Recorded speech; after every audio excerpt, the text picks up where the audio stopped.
Welcome to the Horror Hangout, a podcast where film fans watch the best and worst horror movies of all time and talk about them. My name is Ben, and today I am joined by regular co-host, Mr. Andy Conjure Turner. Hello, Ben. Nice to see you again. It's been a couple of whole weeks, hasn't it? It sure has. Welcome back. Welcome back. But today we're joined by a very, very special guest. Helen Payne is a published writer, part-time actor, full-time Star Wars nut, and I'm assuming horror fan as well, right? Welcome to the show. Oh, yes. Helen, hello. Hello. Thank you guys for having me. I'm very excited. You're very welcome. You're very, very welcome. Yeah, thanks for joining us, Helen. And thanks for bringing a film, which I don't know about you, Ben, but I'd never heard of until you suggested it. So You call yourself a horror fan, Andy? I know. You've never heard of I've never heard of it either. There we go. Podcast hosts that have been stumped and gazumped by your choice, Helen. That's a first, yeah? Wow. I'm honoured. I think it's a first. As I said, I definitely recognised the poster. I've seen like a couple of bits of the poster, but apart from that, I never really knew much about it. And I don't think we've done a Ken Russell film on this podcast either, have we, Andy?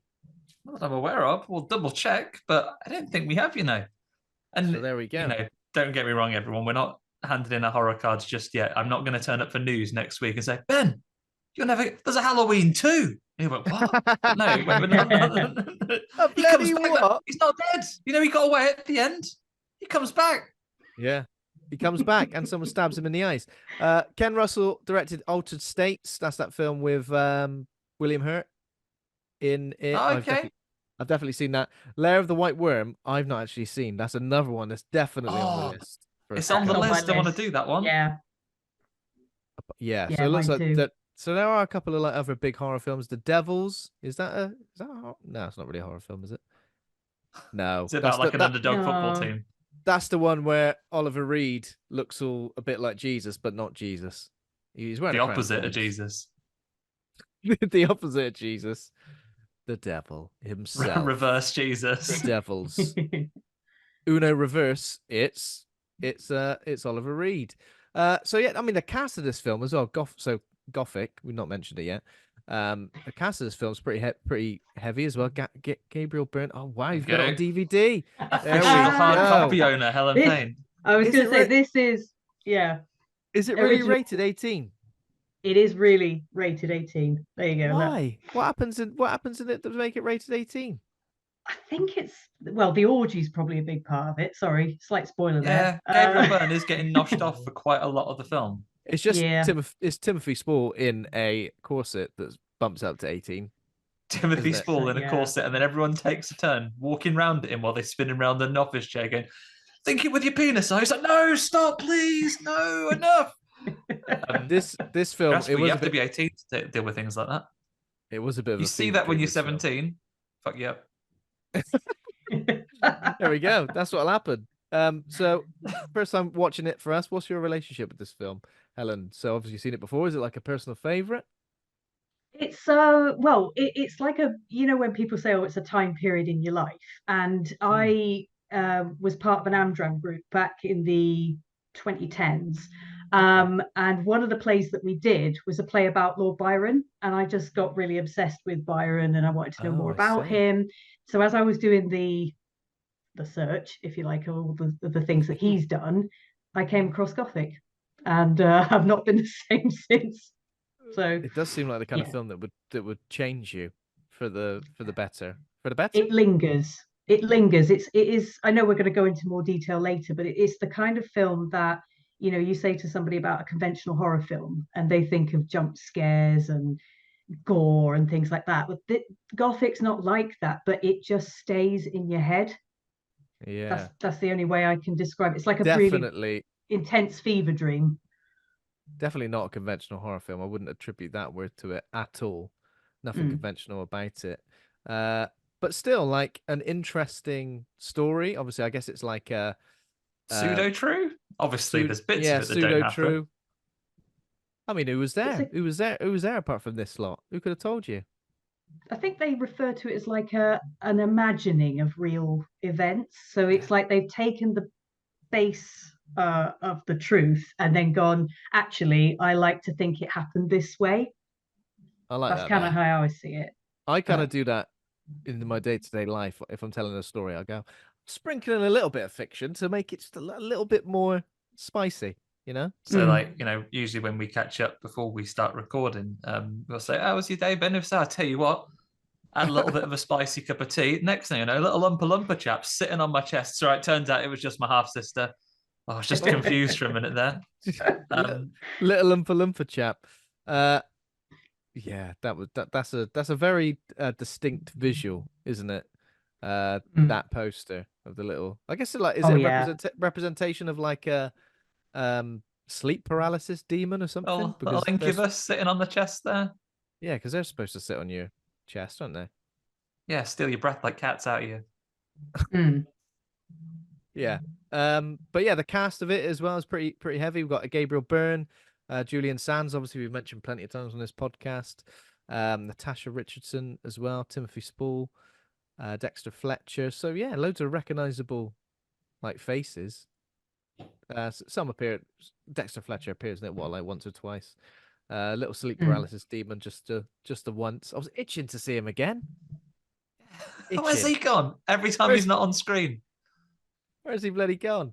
Yeah, so I mean, Helen, do you want to tell us a little bit about your sort of acting and any writing as well? Obviously, in your biography that we read out just at the top of the show, you've done a bit of both of those. So is that something you've been doing for a long time? Quite a long time, yeah. I suppose you could say that the writing that I've done recently, more plays than anything else. So I've had plays at the Edinburgh Fringe and the Swindon Fringe. I know that sounds like a bit of a come down from the Edinburgh Fringe. No. A little bit of a come down. Geographically, absolutely. Well, yeah, that's true. Yeah. But yeah, I'm working on a couple of things at the moment, but mainly the acting that I do is it's not professional, but I enjoy doing the acting. Although one of the things actually that I'm involved in at the moment is a local production called Asmodeus. And if you guys like, I can give you the handle for that.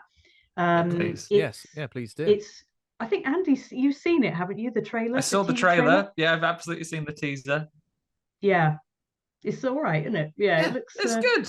Yeah, and I liked a few things that we watched. I watched one of your short films, Collared, not long ago, and there is another one. But there's another one where you have a partner with like a computer chip, and I forget the title of that. You'll have to forgive me. Oh my goodness me! No, I'd actually forgotten about that one. What is that called? My same guy though, boyfriend. Isn't it? It's the same actor.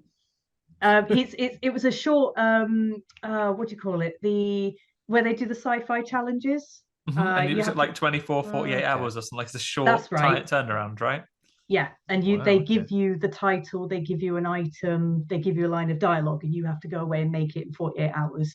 And yeah, this one was about a guy who'd implanted a chip in his girlfriend's head, and she'd found it and taken it out. And it was a bit of it was a sci-fi horror actually. Yeah. I'd say so that's a sci-fi horror. Collared is a horror. And Asmodeus technically could be a horror because it's about a cult.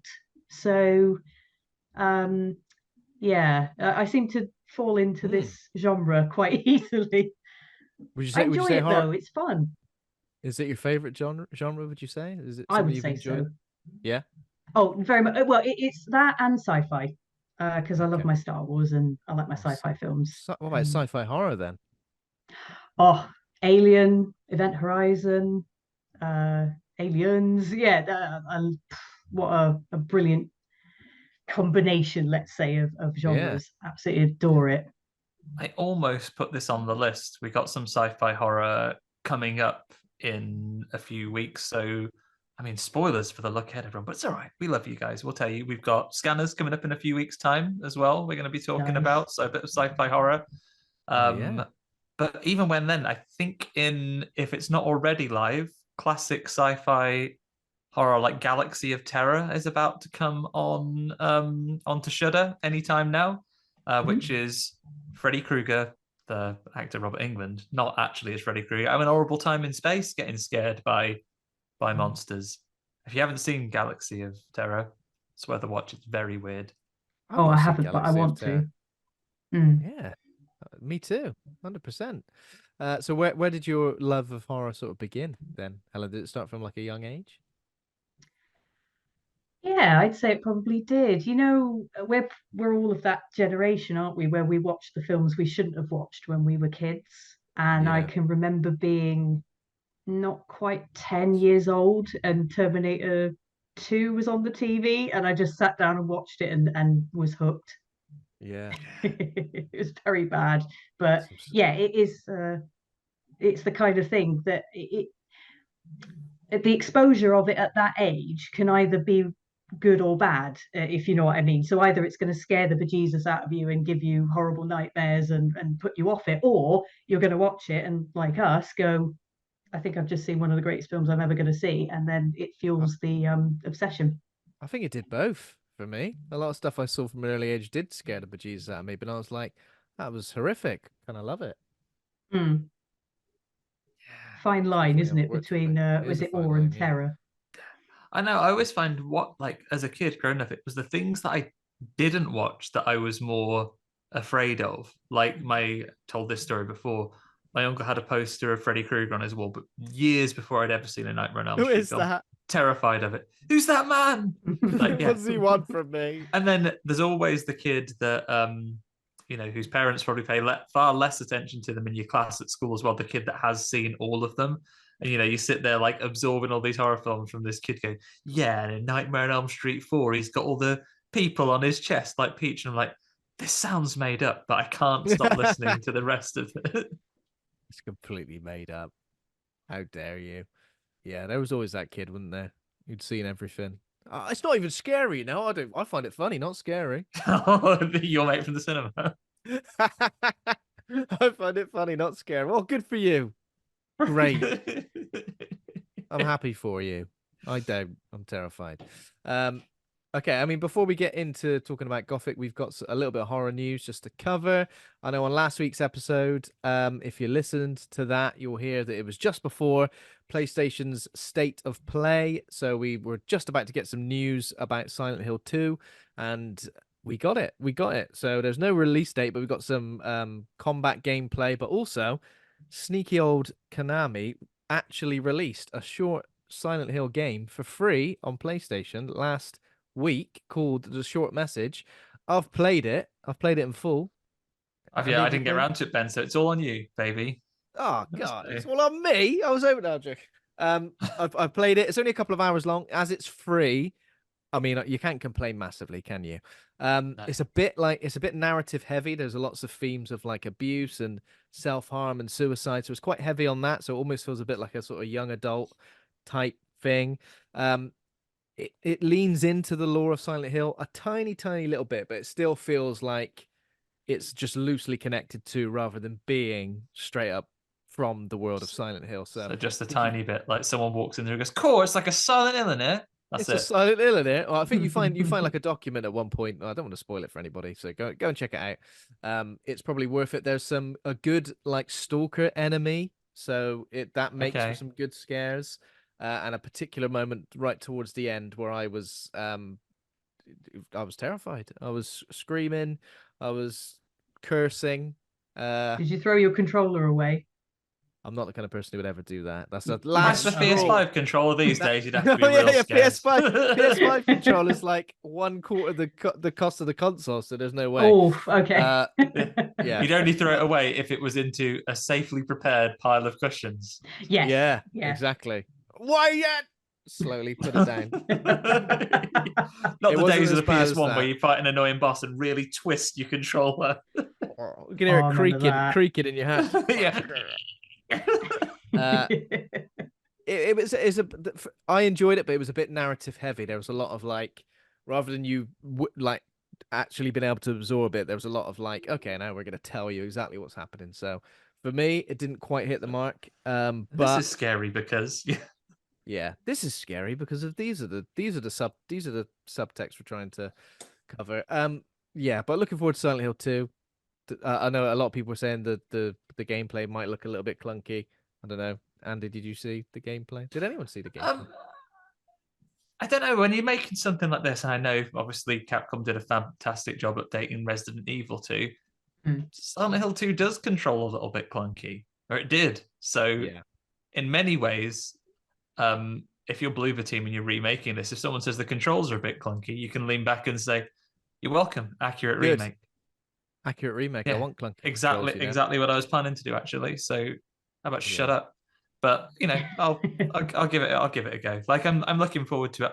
I don't know, I certainly didn't get all the endings of Silent Hill 2. Bit of a blur. Yeah. I Same haven't here. played it for years. God. No. Would you play a remake, Helen? I think I would. Yeah, no, I think I would. Because I played the Resident Evil 1 remake. I know this is going back a while. But yeah, and I quite enjoyed Still that. holds up though. Resident Evil 1 remake, doesn't it? Still holds does. up. I think it's It better. does. I think it genuinely is better. Yeah. It's the Yeah, I best think remake they've done, definitely. Yeah. And Yeah, that was only one like really what? holds up, and it's deeply upsetting, isn't it, that there's a far greater time period between that remake and now than there was between the two things, the original and that coming out, because the It was only like distance is 6 that many years, years, wasn't like it? 5-6 years, Yeah. and then that was 20 years ago. I know. That's why I hesitated when I said it. I played the Resident Evil 1. I thought, oh no, I'm going to say, how old am I? But yes. It's okay. We were all there when it was forged. I was there when it was forged in the fires of the PlayStation crypt. Yeah. I remember when it came out. I remember standing in line in the Virgin Megastore, And getting ready your mum to to buy buy. it for you. Oh, gosh. I've told you this before. For at risk of repeating myself on this podcast nearly 10 times, I just got a friend of mine who was a lot taller than me to buy it for me, and it worked. Nice one. I went, yeah, he's probably about 15. No, I think I was like 11. I think I must have been like 12 years old. It's going to be one of those things as well that it's going to be someone on minimum wage in a shop that doesn't give a fuck that you're not 18 Oh, yeah. and is like, yeah, whatever. Yeah, exactly. That's good. Other pieces of news we've got. There's a poster for Beetlejuice 2 this week. Beetlejuice, the sequel, is going to be called Beetlejuice. That's right, isn't it? Yeah. Am I misreading that? So Yeah, if you and accidentally describe the series of films, you've summoned him already. You've already summoned him, yeah. It's going to be released on they've done the old American date, 6th of September. I'm glad that this is finally an official poster, because if I frequent social media anymore and see like people sharing fake posters and saying this looks great, can't wait for this, there's a pet peeve of mine. Someone's poorly photoshopped a poster and said this looks great. No. Terrible. It's always the person you'll feel harshest slagging them off. It's always like your mom or someone who's shared. Yeah. It's like... I will literally not believe it until it's shared by like an official account related to the film. Like I think this was like Warner Brothers Pictures or something. But you're not going to believe that film's out until Tim Burton hands you a copy himself. Exactly. Yeah. Come on, Tim. Get on the line. Everybody looking forward to this? Is this one that you think is needed, or just maybe not? I don't generally know. Actually, I don't know anything about. I didn't realize there was a sequel coming, so I'm curious for you guys to, sort of tell me a little bit more about it. Is it is Michael Keaton back? Michael Keaton is back. I think so. I think a lot of the original cast, Winona Ryder, and some of the supporting cast are also back. Tim Burton is directing it as well. I believe that's correct, isn't it?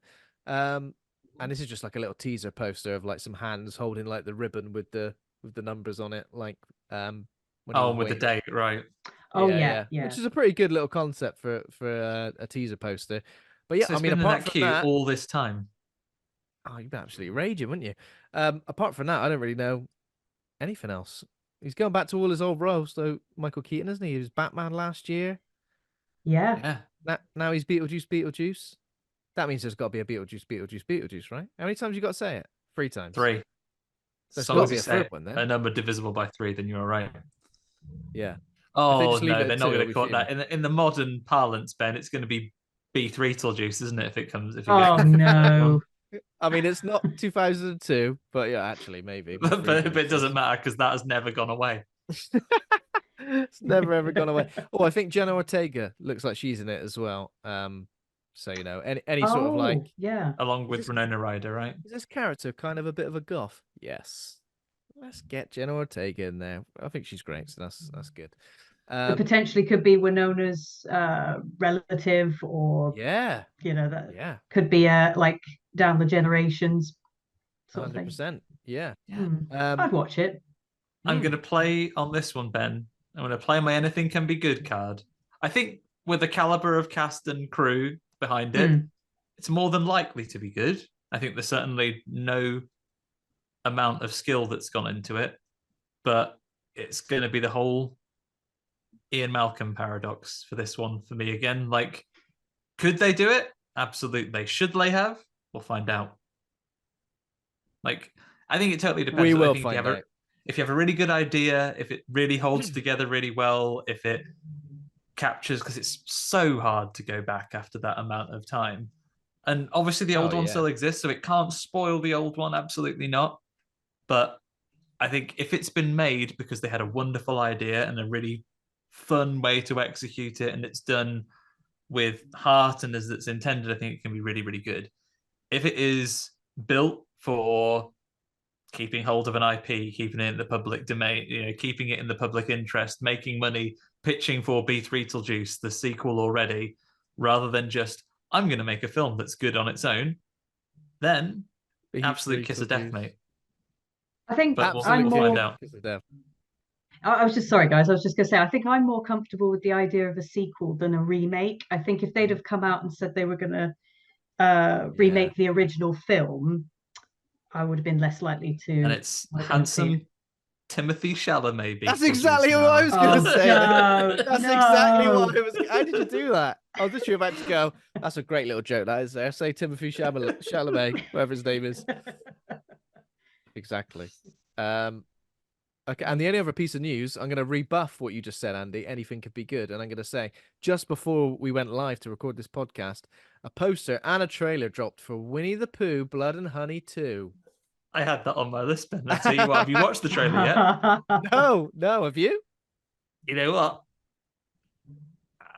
I'm not. Anything can be good, Ben, but looks better. Looks better than the old one. So it's got a better budget. It's got a bigger budget. Yeah. Sorry, not so. You can tell they've got a lot more money. A lot more money. They're throwing. So you got Piglet, you got Tigger. The poster, I guess, is that supposed to be Owl? There's something that looks like the Jeepers Creepers creature. Oh, I didn't see the poster with the owl, but Winnie the Pooh's got some lovely dungarees on, actually. Funnily enough, Winnie the Pooh's got he's got lovely dungies on, nice check shirt. Yeah. So I guess I don't. I mean, from watching the trailer, how is this following on from the first one, Andy? Just more of the same. Not sure it does. I mean, it looks like Christopher Robin is having some therapy and having a chat about it, and then before you know it, evil Winnie the Pooh's tipping a caravan over. He's at some sort of disco, having a go at people. Is it a disco? He's chasing. Well, like a prom, like an end of term. I was going to say, is he at a Pontins or something, tipping over caravans, going to the he disco? might be at a Pontins, and he's got a big bear trap, which you think he'd be careful with, being a bear. Like, literally, you're the only person in the film that's designed to get. Be careful, Winnie. But he's going around with a bear trap on a chain. He's wazzing it at people like he's a scorpion. He's doing all sorts of stuff. Jesus Christ. It looks like they got some more money behind this, Ben. Very silly. But you know what? Watch the first one. I feel like we're invested now. More of everything forever is what we're getting. Yeah. I mean, it definitely does look like it's got a bigger budget, doesn't it? So maybe that's the reason. I've heard that it's going to be linked to some sort of like cinematic universe. Apparently there's some stuff in the credits which show like a evil Peter Pan and an evil Pinocchio. They're working on both of those, aren't they? Yeah. Why's everyone got to be evil? Just let Villains be are more nice. fun. If there was just a nice one. If I'll tell you what, of everybody, Winnie the Pooh is the one I think least likely to be evil. He's got like the most lovely demeanor, and he's got a funny little voice. Just like bother. You should just He should just be helping them against actual murderers, like copyright-free Mickey Mouse. He could help them out with that. The thing which confused me the most about the first one, and it looks like the second one as well, is that like, even though it just looks like people in a mask, they're still supposed to be like actual bears, aren't they? Yeah, he's Or got actual clawy people. hands this time now as well. Oh yeah, I see. What did he have before? I'd just be like, I don't Winnie the know, Pooh, actually. turn it in. Yeah, I think there's a Tigger, and it looks like there's I guess an owl. I want to see an evil Eeyore turning up. Eeyores died. Remember, he was in the first one. He stabbed. Oh, sorry. Oh, Sorry, spoilers for the opening text Did crawl I- of Winnie the Pooh, Blood and Honey. Everybody, Did I forget a key plot point of that? I'm Sorry, afraid you did. he's dead. He died. Oh, right. Okay, sorry. Yeah. maybe he's got a That's it. cousin, evil cousin or something that turns up. Yeah. Eeyore. Yeah, hee-haw, yeah. That'd be great. I'm sure, Andy, whatever happens, we're gonna end up watching this. So, whether we cover it on a main episode or you just hear us talk about what we've been watching and we discuss it, I'm sure we'll cover it Yeah. soon. It's probably necessary that we'll watch it, I guess. Yeah, completionists. You got any more news, Ben? Otherwise, I got a couple of bits for you. Go for it, man. Go for it. Yeah. So, do either of you watch Ratchet? Like as in Nurse Ratchet? Oh no, I've not seen that. What with No. what's her name? What is her name? I wasn't prepared for any follow-up questions. You have to look that up. Sorry about that. No, the answer is no. It's because of people like us that season 2 sadly has been cancelled, which is a shame because I've heard it's very good. Oh. Have you got any good news, Andy? Well, my other bit was news was going to be Joke, horror joke. icon, rest in peace, Carl Weathers. Unfortunately, we did lose him this week. Oh, terrible news. Another horror icon. Everyone loves the memes with him arm wrestling God at the minute. Yeah. But yeah, I mean, it does bring it to mind, Ben, that we've done lots of those sci-fi horror movies of the 80s, but we've not done Predator. No, we've not done Predator, and it's one of my favorites as well. So we've done The Predator, which was not very good. And I don't know why we did that one. We've done a double bill of AVP movies. We've done some AVP, yep, but we never maybe done original recipe. We Predator. need to maybe it's worth a double though. Maybe a Predator 1 and 2, little sitting. Oh, Lovely time. I do like Predator too. But yeah, obviously Carl Weathers passed away, star of Predator, star of Rocky, and for Star Wars fans as well. He's in The Mandalorian like recently as well. Happy Gilmore, you may Oh my gosh, I love him in that. I feel like brilliant. that must be the first film I ever saw him in. It's got to be, because I don't reckon I saw Predator till I was a little bit older. But yeah, what a legend. And I think what's the character's name? Is it Chubbs? I want to say Chubbs. Chubbs. Yeah, Chubbs Peterson, I think. Yeah. In Predator, his name is famously Dylan, son of a bitch. Dylan's, and the most manly handshake in the history of film. That's how me and Andy handshake every time we meet. Yeah, when we meet, whenever we go to a film festival, the first 20 minutes or so, just You've been too busy pushing pencils, have you, Andy? Not even pencils. I write with a keyboard. Our biceps just growing shinier by the second. That's all right. In sweaty jungles where we exclusively visit film festivals. Yeah. If you're wearing the braces though, I just pull one and snap it back onto your nipple just to distract you. Yeah. Oh. It's okay. For anybody just listening, it's taken a while for me to mention it. Andy does have braces on today. It's a not on my teeth. Just to hold my trousers up. Not on my teeth, just hold my trousers up. Exactly. He's dead against belts from now on. He's gone belts are for mugs. Just for today. When I change into my jeans tomorrow, belts all the way. 100%. Two more bits of news for you. Swiftly moving on, Andy says. Yeah, from the fashion report, let's move on to another bit of more positive news. If you've been keeping score of the films that we talked about at Fright Fest last year, I've not said it wrong and said Fright Fest for ages. The seeding. Now, were you in this one, Ben, or were you elsewhere for this film? I didn't start. I think I watched it with Luke. Oh, you mean? You mean did I watch it? Yeah. Was I in it? No, you went I in the did. CD. I missed I this thought one. that's what Andy said. Yeah, I thought you Yeah. think you've got a cameo in it. Yeah. I think I was watching Wreck Terror Without Pause when you were watching this. at breakfast. That you were, but I recommend Ben and everybody else, Helen, anyone else, any third or fourth people listening. The seeding is out now in US cinemas and VOD in the US. It is out over here in the UK on the 12th of Feb. So not long to wait. So limited cinema release, out on VOD at the same time. This is the one where a man out for a lovely hike in the desert, some bad boys trap him down a big horrible hole. But he's trapped down there with a mysterious woman that he meets, and they plan the way that they might try and live, maybe find a way out sometime in the future. Really good, amazing performances, amazing real locations that it's set in, incredibly psychological horror things that are going on in that one. Don't want to spoil anything else, but really liked it. One of the favorite films I saw at Fright Fest. Check it out. Give it a watch. Hell yeah! Isn't Punch out now as well? Punch is out now. That's right. Yeah, Punch is Yeah. available on VOD as well now. And talking of Punch, that will also be showing at Screams by the Sea in Bournemouth, which happens this Saturday, the 10th of February, at the Pavilion Dance Southwest.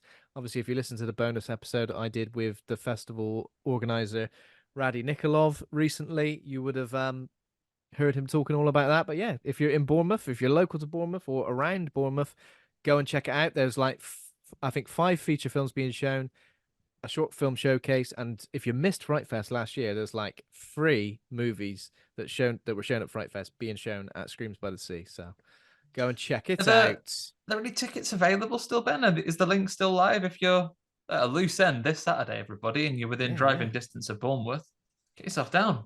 Pretty sure tickets are still available. Definitely. We'll put the link in the show notes for that. Perfect. There we go.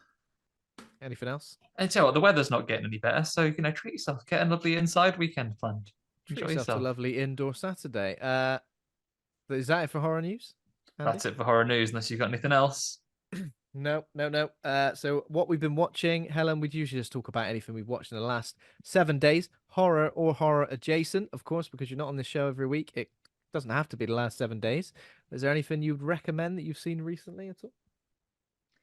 Yeah, I've been getting into a thing on YouTube called Project Fear. I don't know if you guys have heard of it, or have you? Maybe you might have heard of Destination Fear.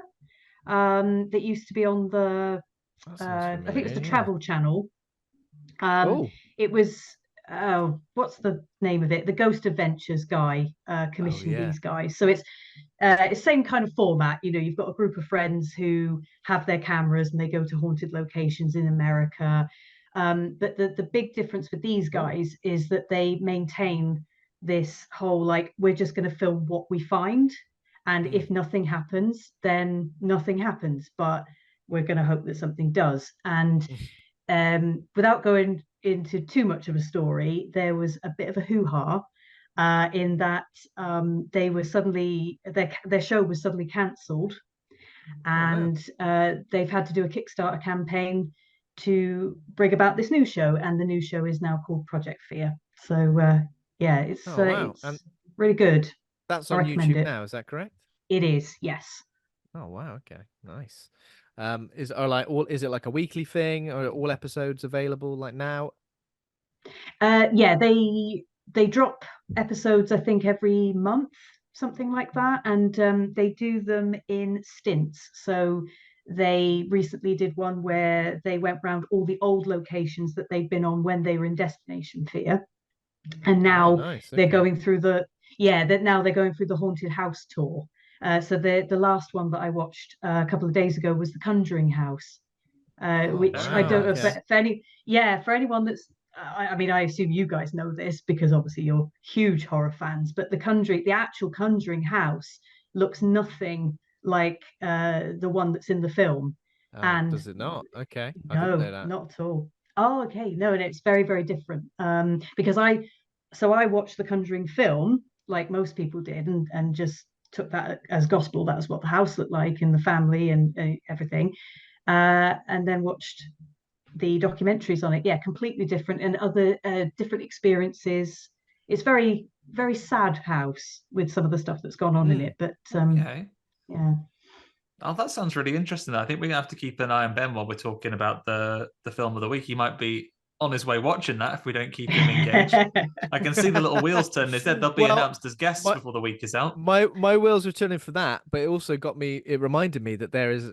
I completely forgot this was happening. Sorry to jump in, but there's a thing called Amityville: The Origin Story, or An Origin Story, on BBC iPlayer now. A documentary. I'm not sure how many parts it is, but it's like the real life paranormal conspiracy, obviously linked to the Amityville films. Obviously the real life thing. No Amityville toilet, or what else was it, Andy?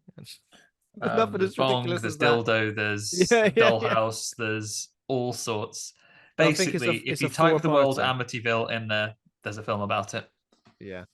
Oh, It's a okay. four-parter on BBC iPlayer. Just reminded me of that when you were talking about Project Fear, Helen, and made me go and just make a mental note of it because I did want to watch that. So sorry. Yeah, definitely. It'd be something I watch would those. watch as well. Yeah. So yeah, Mm. cheers for that. Yeah, Any, get 'em on anything there. else? Anything else at all, Helen, for this week? Or Oh, what else have I been? I'm just trying to think if it's anything. I know you said it didn't necessarily have to be horror related. Talked about Buck Rogers 2 weeks ago. Knock yourself out. yeah.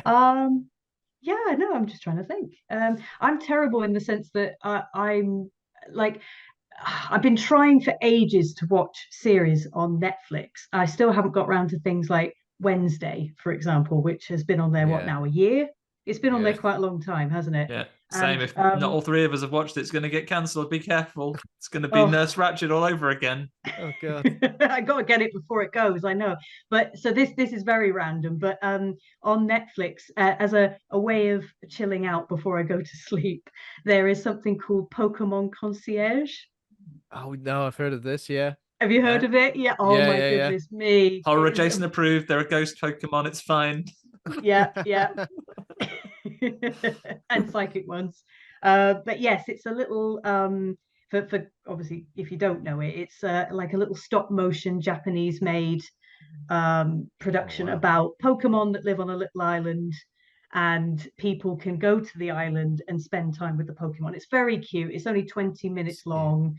I think it's aimed at children, but the way that this cartoon is done, it does appeal to adults as well. There are a few bits in it where you can Okay. have more adult sense of humor. So there you go, everyone, as well. If That's you watch lovely. something that's too spooky, if you think, you've been listening, you've been watching along with the last few episodes with us, and you think that your mum and dad are going to shunt you like in society, or you think Oh Gabriel God. Byrne's going to try and shag you to death like in today's film, yeah. have a little bit of relax, take the edge off, watch a bit of Pokemon Concierge. Lovely. You've got to do it sometimes. Oh, you've got to. Amazing. Andy, anything you've seen that you want to talk about? Tell you what, Ben, I'm going to chuck a couple at you. Coming at you. Right. So I finished Monarch: Legacy of Monsters. Seems a lovely bit of Godzilla. Yeah. I tell you what, it's some good Godzilla. Some really nice character work. Seeing the two different time periods. So you've got your period in sort of the 60s where they're first setting up Monarch, the monster hunting company, and you see the origins that build up this mysterious organization that we've seen throughout the films. And then you've got the modern day stuff, like in the wake of, I think time period wise, it's set, at least to begin with, as the series begins, after Godzilla has happened, but before Godzilla King of the Monsters, where there's all of the sorts of monsters about. And it follows through. It's really, really character driven. Obviously, Godzillas are very expensive to put on screen, so they use them sparingly, the monsters. The character work's really good, and I did enjoy it. He says, with his tone changing ever so slightly, I've been spoiled by Godzilla by how much I loved -1. Yeah. I can't been be as raving about it. can't be as excited about because of how impactful that film was and how much I enjoyed it. It's still really good, but it couldn't reach the emotional heights of the latest film for me. But I'm still excited for Godzilla X Kong. That's fine. So that was that. Godzilla X Kong? Is that May? Yeah, it's certainly this year, right? So I bet it'll be a big summer one, right? Big summer blockbuster. Yeah, You'd sounds about think, right, wouldn't doesn't it? you? I got another couple of little bits for you. One, I certainly can't let it pass. recording schedules didn't work out for us last week, so I couldn't join you and Daniel to talk about House of the Dead and House of the Dead 2. But I ain't watching those bad boys and not getting some content out of it.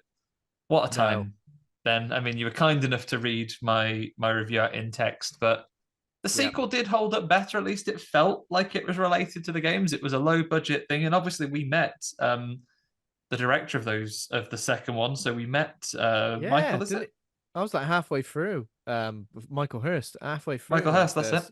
Halfway through the second one, and before I realized, and it was a real insight meeting Michael, right? So, like, obviously, as a filmmaker who's worked on a lot of IP things for studios that want to capitalize on the popularity of a thing, I think Michael had a really good, honest conversation. You can hear our interview with him when we spoke to him at Fright Fest last year. Yeah. You know, I think he was quite open in the fact that sometimes there's an IP movie and someone owns the rights to it and they're going to put it out. And he said for him as a writer director, he would be given such a minimal amount of time and a really, really tight brief. Helen, it's a bit like you and your 48-hour film challenges. It's basically, this is the IP, this is the stuff you want, you to put it in. We don't actually care that much about how this comes out. You've got a day, bring me something on Monday because we're going to start filming. Oh, wow. Sometimes he gets more time than that. But yeah, it was an incredibly insightful discussion with him about things he actually has put together over his career, because the film of his we were watching at Fright Fest was one that he actually had made himself, which is a very different process because he crafted every single piece of it and he really cared about all the things that were put together, and it was his own money, his own budget. So it's a very different approach. House of the Dead 2, I thought was all right. It's silly, it's cheesy, it's funny, but it fits into the feeling of the arcade game. That's what it feels like, an arcade game that you made a film. The first one was almost inscrutable, and I stand by my comments that I made last week that either I didn't get it and it's the most highbrow piece of cinema I've ever watched, or is absolute shite, one or the other. But we'll find out. But yeah, having got my money's worth from the couple of hours I spent with those, I finished off the other Return of the Living Dead sequel I hadn't seen yet, Return of the Living Dead Necropolis. Nice. If you're following along Return of the Living Dead, this one's also a bit silly. I would say its quality sits somewhere between House of the Dead 1 and 2. It's no Return of the Living Dead Part 3, the greatest zombie movie I've possibly ever seen. Moving swiftly on, I watched Sister Death, which is a Spanish horror film. It was one of the darlings of last year. It is a prequel of sorts in character relations to, have you seen Veronica? Oh, yeah. A possession movie of a few years ago. I've not seen that, but I do know what it is. Sorry.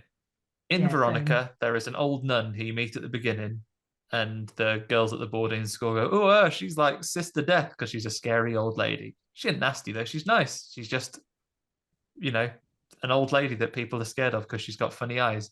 And it's the story. Ben, you'd like it because it's a bit of a spooky nun, and it is actually an origin story and explains exactly where she comes from. It isn't that she always just was. An actual origin story? Sign me up. Sign me up. So you can watch that. It's good. It's available it's on Netflix right now. You can watch it. If you like subs, if you like dubs, you can watch either of those. It's pretty good. I enjoyed it. I also watched another couple for you. I watched Bodies, which got some promotion at the end of last year on Netflix. Have you seen it, Helen? Wonderful. I have. Yeah. Bodies was great, wasn't it? It is. Have you seen this, Ben? Yeah. No, I don't think so.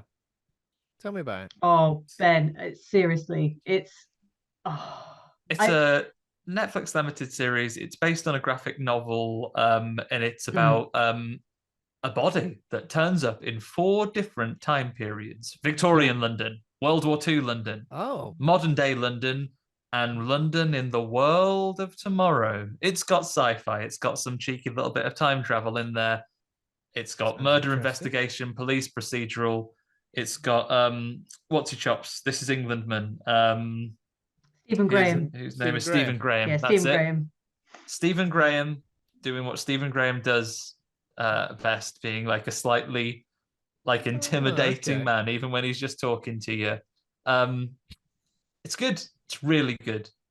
The characters are incredibly well written as well. It's the kind of thing where you could almost some people would pick their favorites from the time periods and say, oh, I much prefer the World War II bit to the Victorian era. But actually, as the series goes on, you start suddenly loving the modern character more, or you go back to the Victorian one and say, oh wow, he's incredible. Yeah, it's the writing is top notch. Yeah, amazing, really, really good. Highly recommended. And Ben, I don't muck about. I wouldn't lightly recommend 8 hours of television to you. It's not like a 90-minute. It's not like a House of the Dead where like what have you lost? You've made a cup of tea. It's barely gone cold. I've lost everything. But 8 hours is a lot. But I'd recommend it. It's worth checking out.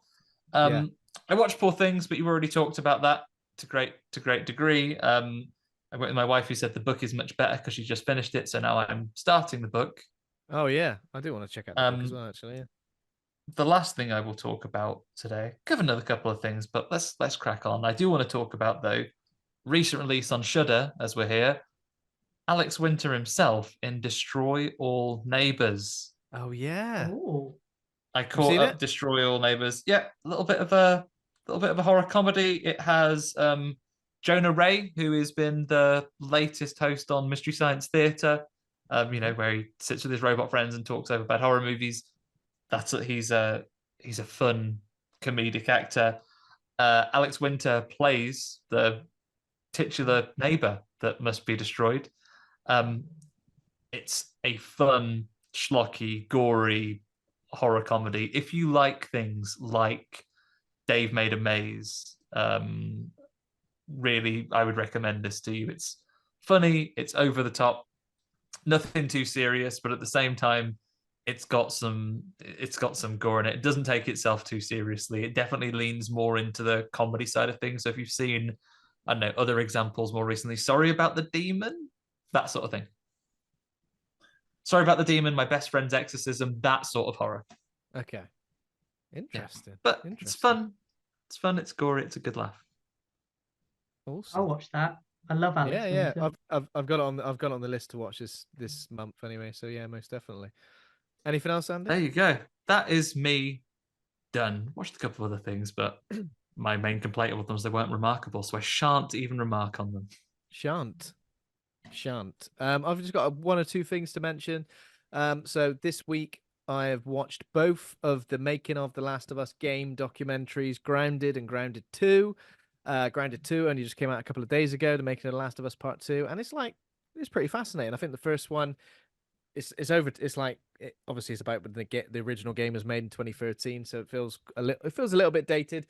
The second one feels very relevant in terms of the game studio, in terms of COVID, how it affected them, crunch, how certain characters and story decisions were received by the public, and obviously were received badly by the public. I say fans, but obviously probably not really fans, just dickheads.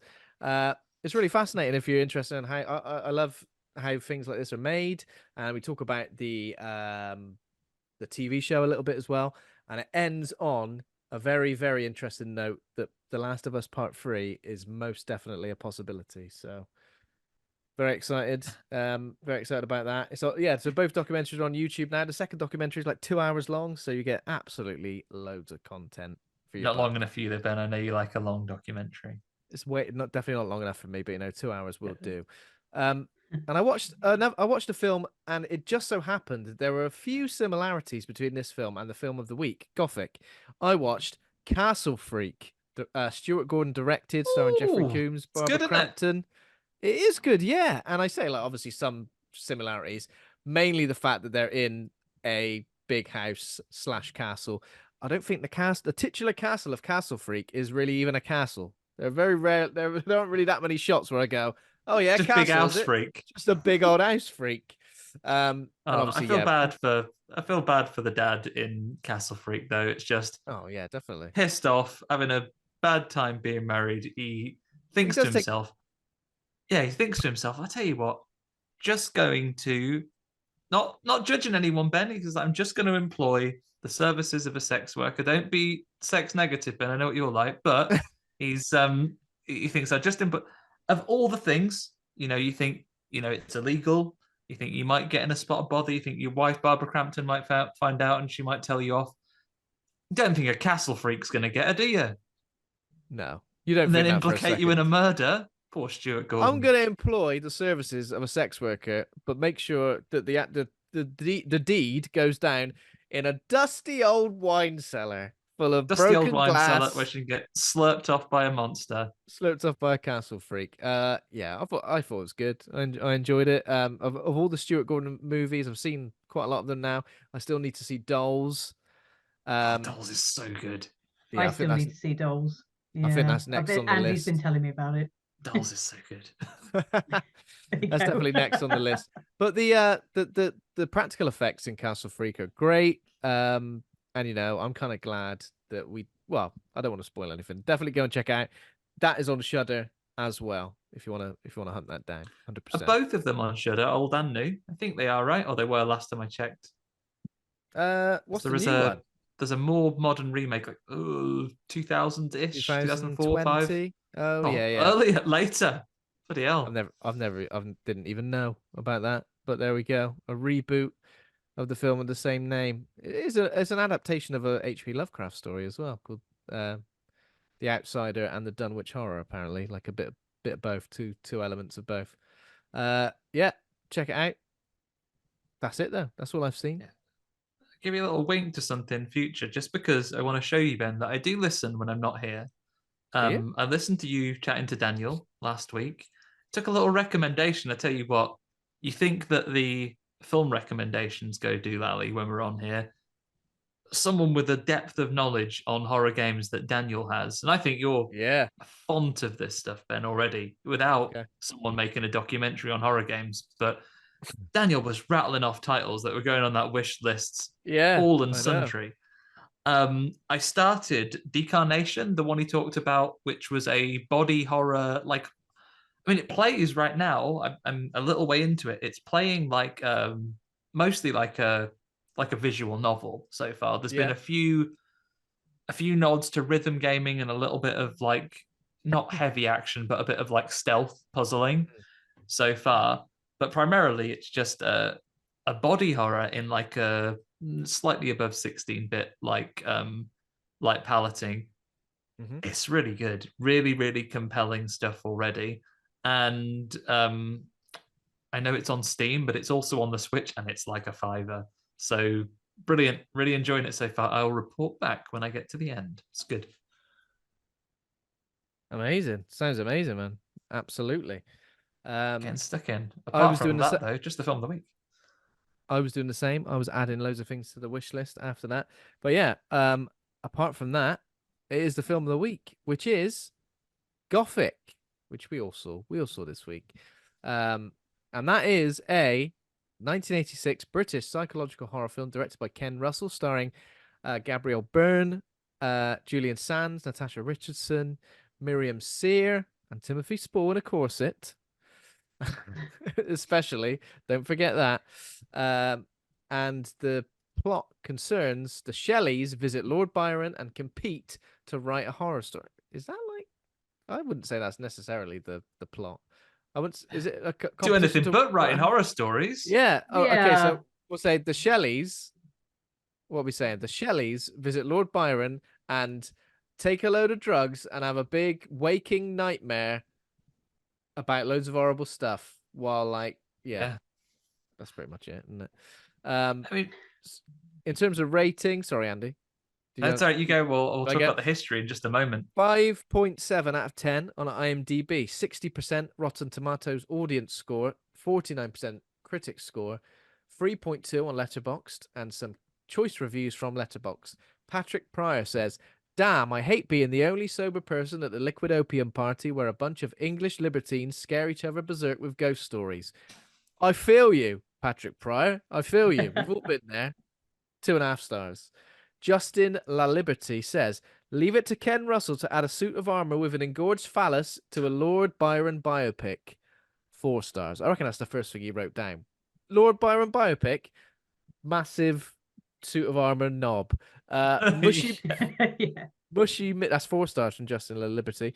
Mushy Minion says 19th century literature really was all sex, drugs, and Phantasmagoria, 3 stars. And then Horror Brain says, goofy and excessively horny lit nerd fanfic movie about the famous summer of 1816 at Lord Byron's estate that ended up birthing Mary Shelley's Frankenstein, 4 stars.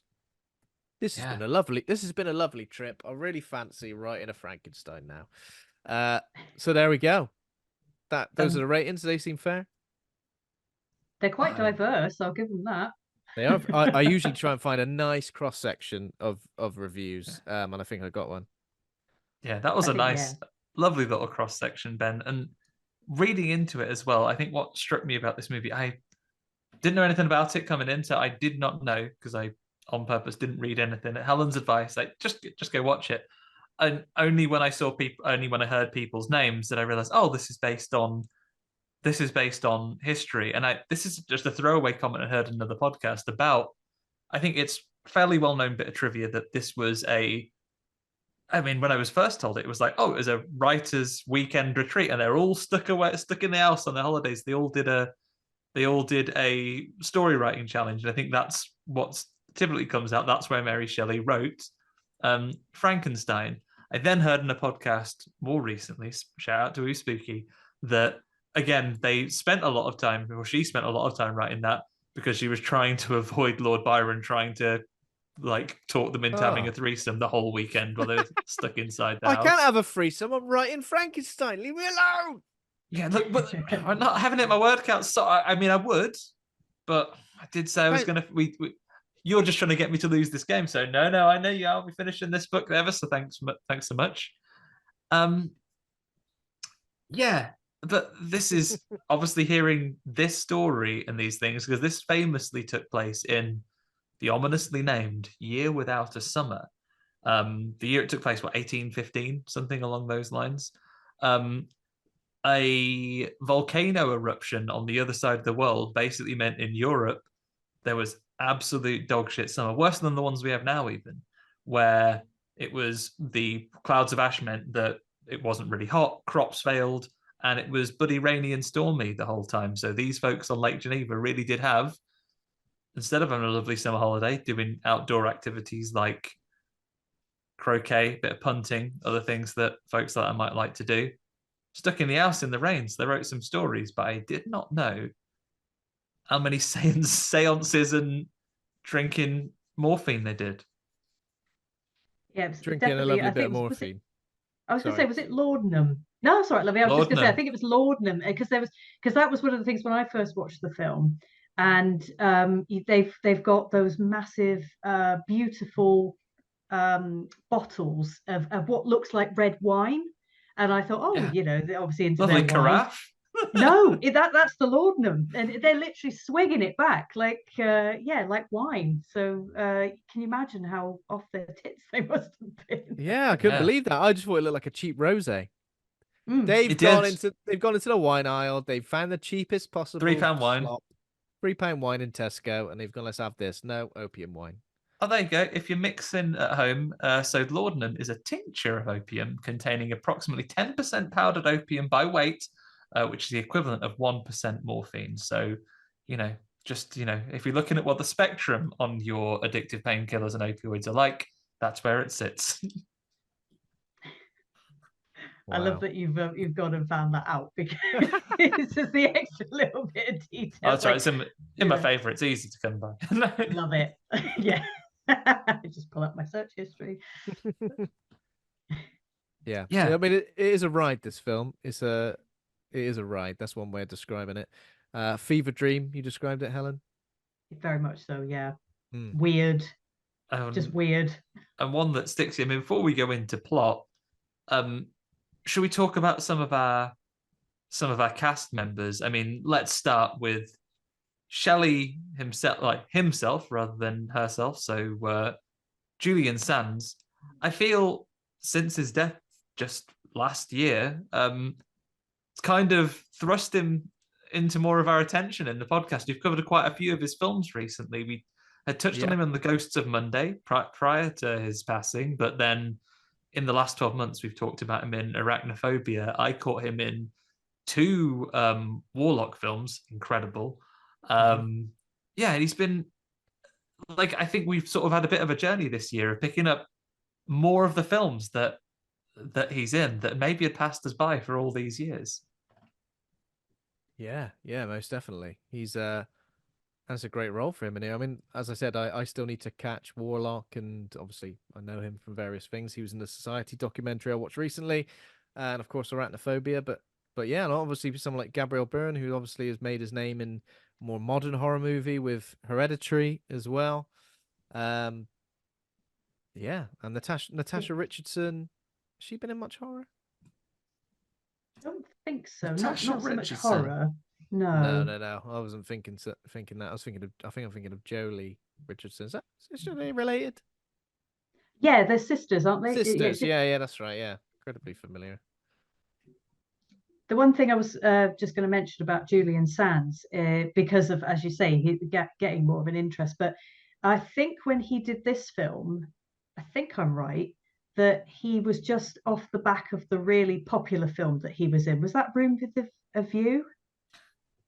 I think he was in. I think he was in like or was it a Wings of literary the Dove adaptation. or something like that? It was like that. I can't remember the exact title, but I know it was one of those films that got a lot of hype and a lot of Oscar attention. So Julian Sands is kind of your, well, I guess you'd say he's the next biggest actor after Gabriel Byrne in this one. And you were right, Helen. Nailed it first time. It was Room with a View. It was Room with a View. Excellent. Yeah, Room with a View. He's also in Naked Lunch, which we've not seen or covered, but yeah. Amazing. I think props though as well to that. Oh, sorry, Ben. No, go on, Helen. After you. I was just going to say that I think props to Myriam Sir, I think is how you pronounce her surname. Yeah. I've never seen her in anything else, and yet she was the one person I could not take my eyes off in this film. She's not been in much at all. So I've looked, and she's been in 6 feature films, including Species 2, and Frankenstein and Me. Probably just 2 other Frankenstein and Bound. She is so Frankenstein and Bound as well. She can't get away from Frankenstein. Significant percentage of her film output is all Frankenstein related. Yeah. She was great. Like, she had a really intense look, didn't she? Yeah, very. She opened her eyes real massive. Reminded me a little bit. I can't do it. Fairuza Balk a little bit. Fairuza Balk, I was kind of thinking, and also Samantha Morton. The intensity. Okay, I can see that a little bit. I kind of was getting a little bit of both of that from her, because again, another actress. I'm like, who is that? I recognize that person, but no, I definitely haven't seen her in anything else. So yeah, very, very intense performance, but it's in a very intense film, isn't it? So where do we begin in terms of plot wise? Everybody just turns up to Lord Byron's house. Yeah, before they turn up there, there's just people on the other side, because it's set in Lake Geneva, little island in the middle. So Lord Byron has his holiday home, but it begins with a load of other people. Their hobby is having a lovely sit on the lawn and having a peep at his house through the telescope as part of their holiday tour, saying, now, if you just look over here, you'll see Lord Byron's house. And it's so strange. I mean, you mentioned it in one of the reviews, Ben, that people, you know, they think about like literary libertines back then, or effectively they appear to be like the rock stars of their time. It's like, you see this? Keith Richards over there absolutely off his nut on all this coke and the scandal. Alice Cooper once did all this. These aren't rock and roll. This was an 1800s poet, and he's like, this guy on this island, he's fucked up. He is. He writes poems, drive you mad soon as read him. He's like a huge controversial rock star, and he's basically been exiled from England because of shame, sitting in baths with too many leeches and being too off his tits on laudanum all the time. And he's had to basically go on like a retreat, and he's become like a recluse. And obviously he's fabulously wealthy. He has a huge house over there. And the people are just having a peep through the old spyglass to see what he's up to in his holiday home. Very rude. How dare you? Yeah. But don't worry, he's not so fussed about it, because he's got his mates coming over. He's got his mates coming over. How are they getting there on a tiny little rowboat? And Julian Sands is rowing it so fast, that his sister-in-law can lean across the front of it like she's a mermaid on the front of a pirate ship. Yeah.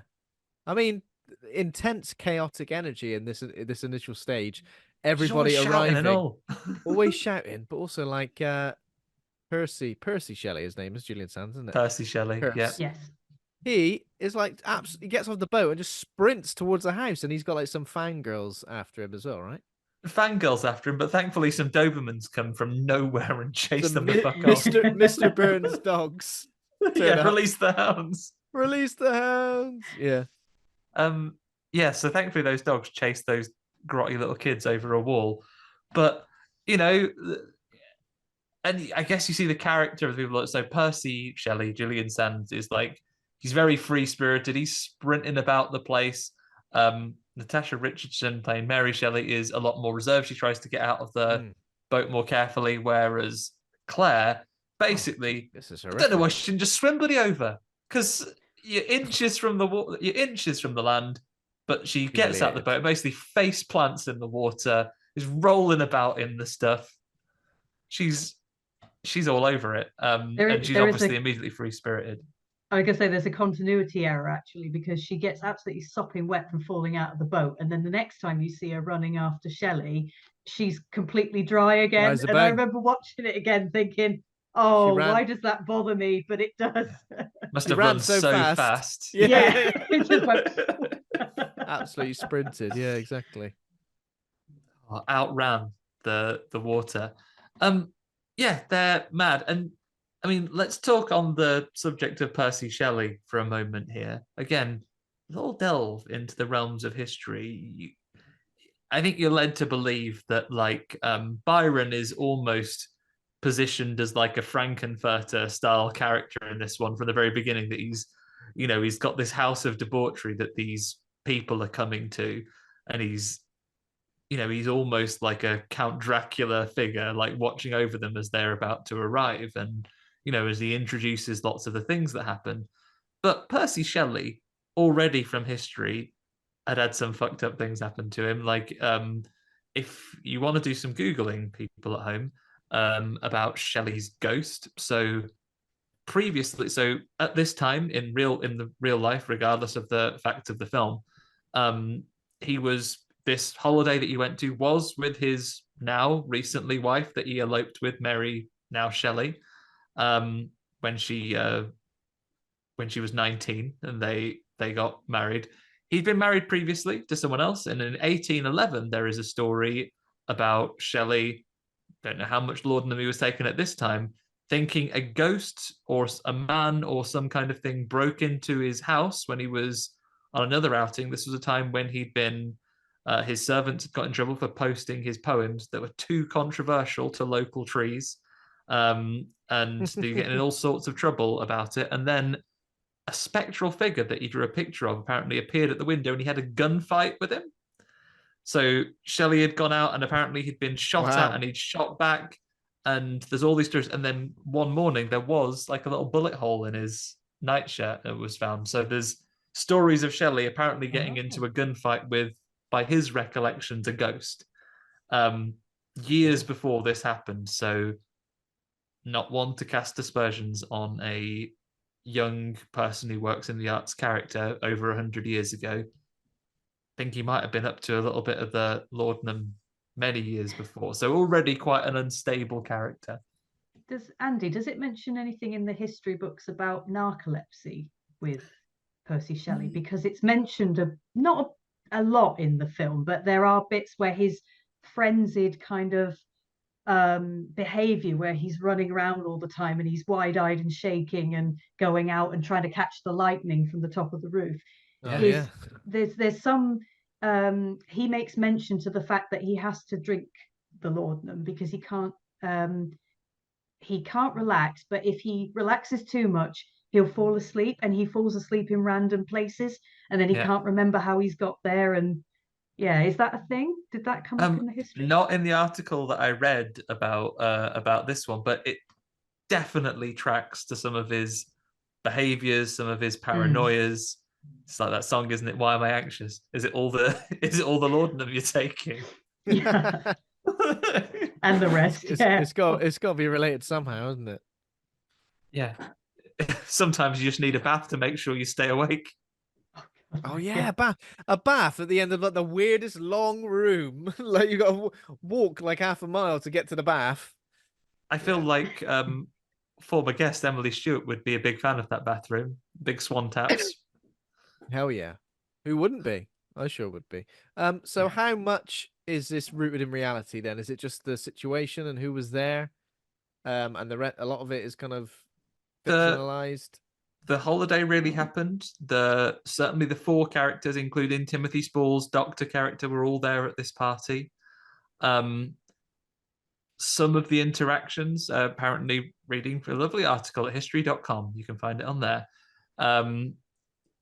Apparently Mary Shelley was hounded by the doctor, who was quite obsessed with her over the course of the weekend they were over there. Okay. The other lady, whose name Claire, she really was pregnant with Lord Byron's child. That is a thing that really happened.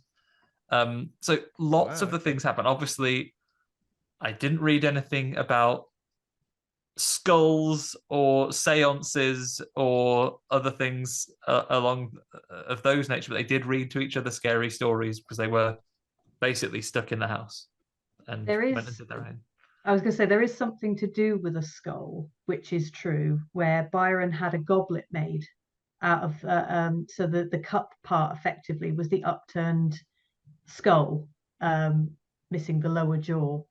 And he used to drink out of, and it was the rumor was it was a real person's skull. Yeah. Wow. There you go. Intense. What would be the best drink to have out of a skull? The best. Oh, that's a good question. I really want to think of a pun, and I can't think of one. Blood orange juice. Yeah, something. Bloody Mary. I don't know. A Bloody Mary. Bloody Mary with a lovely stick of celery sticking out. Stick of celery out the eye. Classy. Absolutely. You put your straw in the little nose hole. WKD blue. I reckon that'd be the classiest one to do. Lovely blue wicked. You know what would probably be good? You want, especially, this is film, this is cinema. Tango Ice Blast. Oh. You get a nice both colours. You can put the red in one eye and the blue in the other. You get a nice brain freeze as well. Brain? Lovely. You see? Perfect. Tango Ice Blast. Brilliant. You've solved it. Best answer. Move on. Move on now. I've got a brain freeze drinking out my skull. Yeah. Happens to the best of us. But just saying about the history quickly, that what I like about this film is that they do pepper it with things that are true, and when you go back and you do read about things, but they don't necessarily tell you why. So, for example, the bit where Lord Byron has sex with his servant and she's wearing the mask, and he keeps moaning, Augusta. Yeah.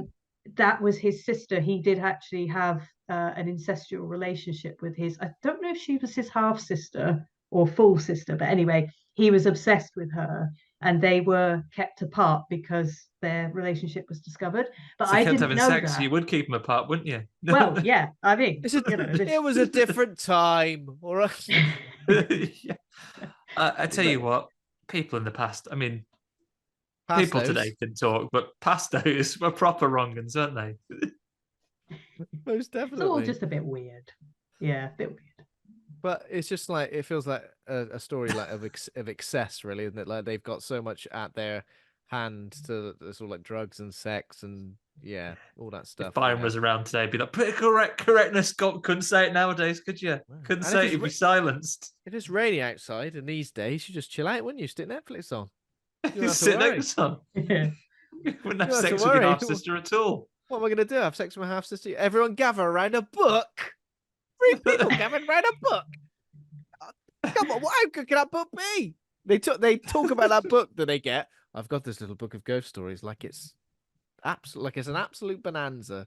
And in a way, I'm a bit jealous because he brings it out after the massive conical flask of opioids. Yeah. He's like, right, You know what to make liquid this morphine. Have a shot of liquid morphine.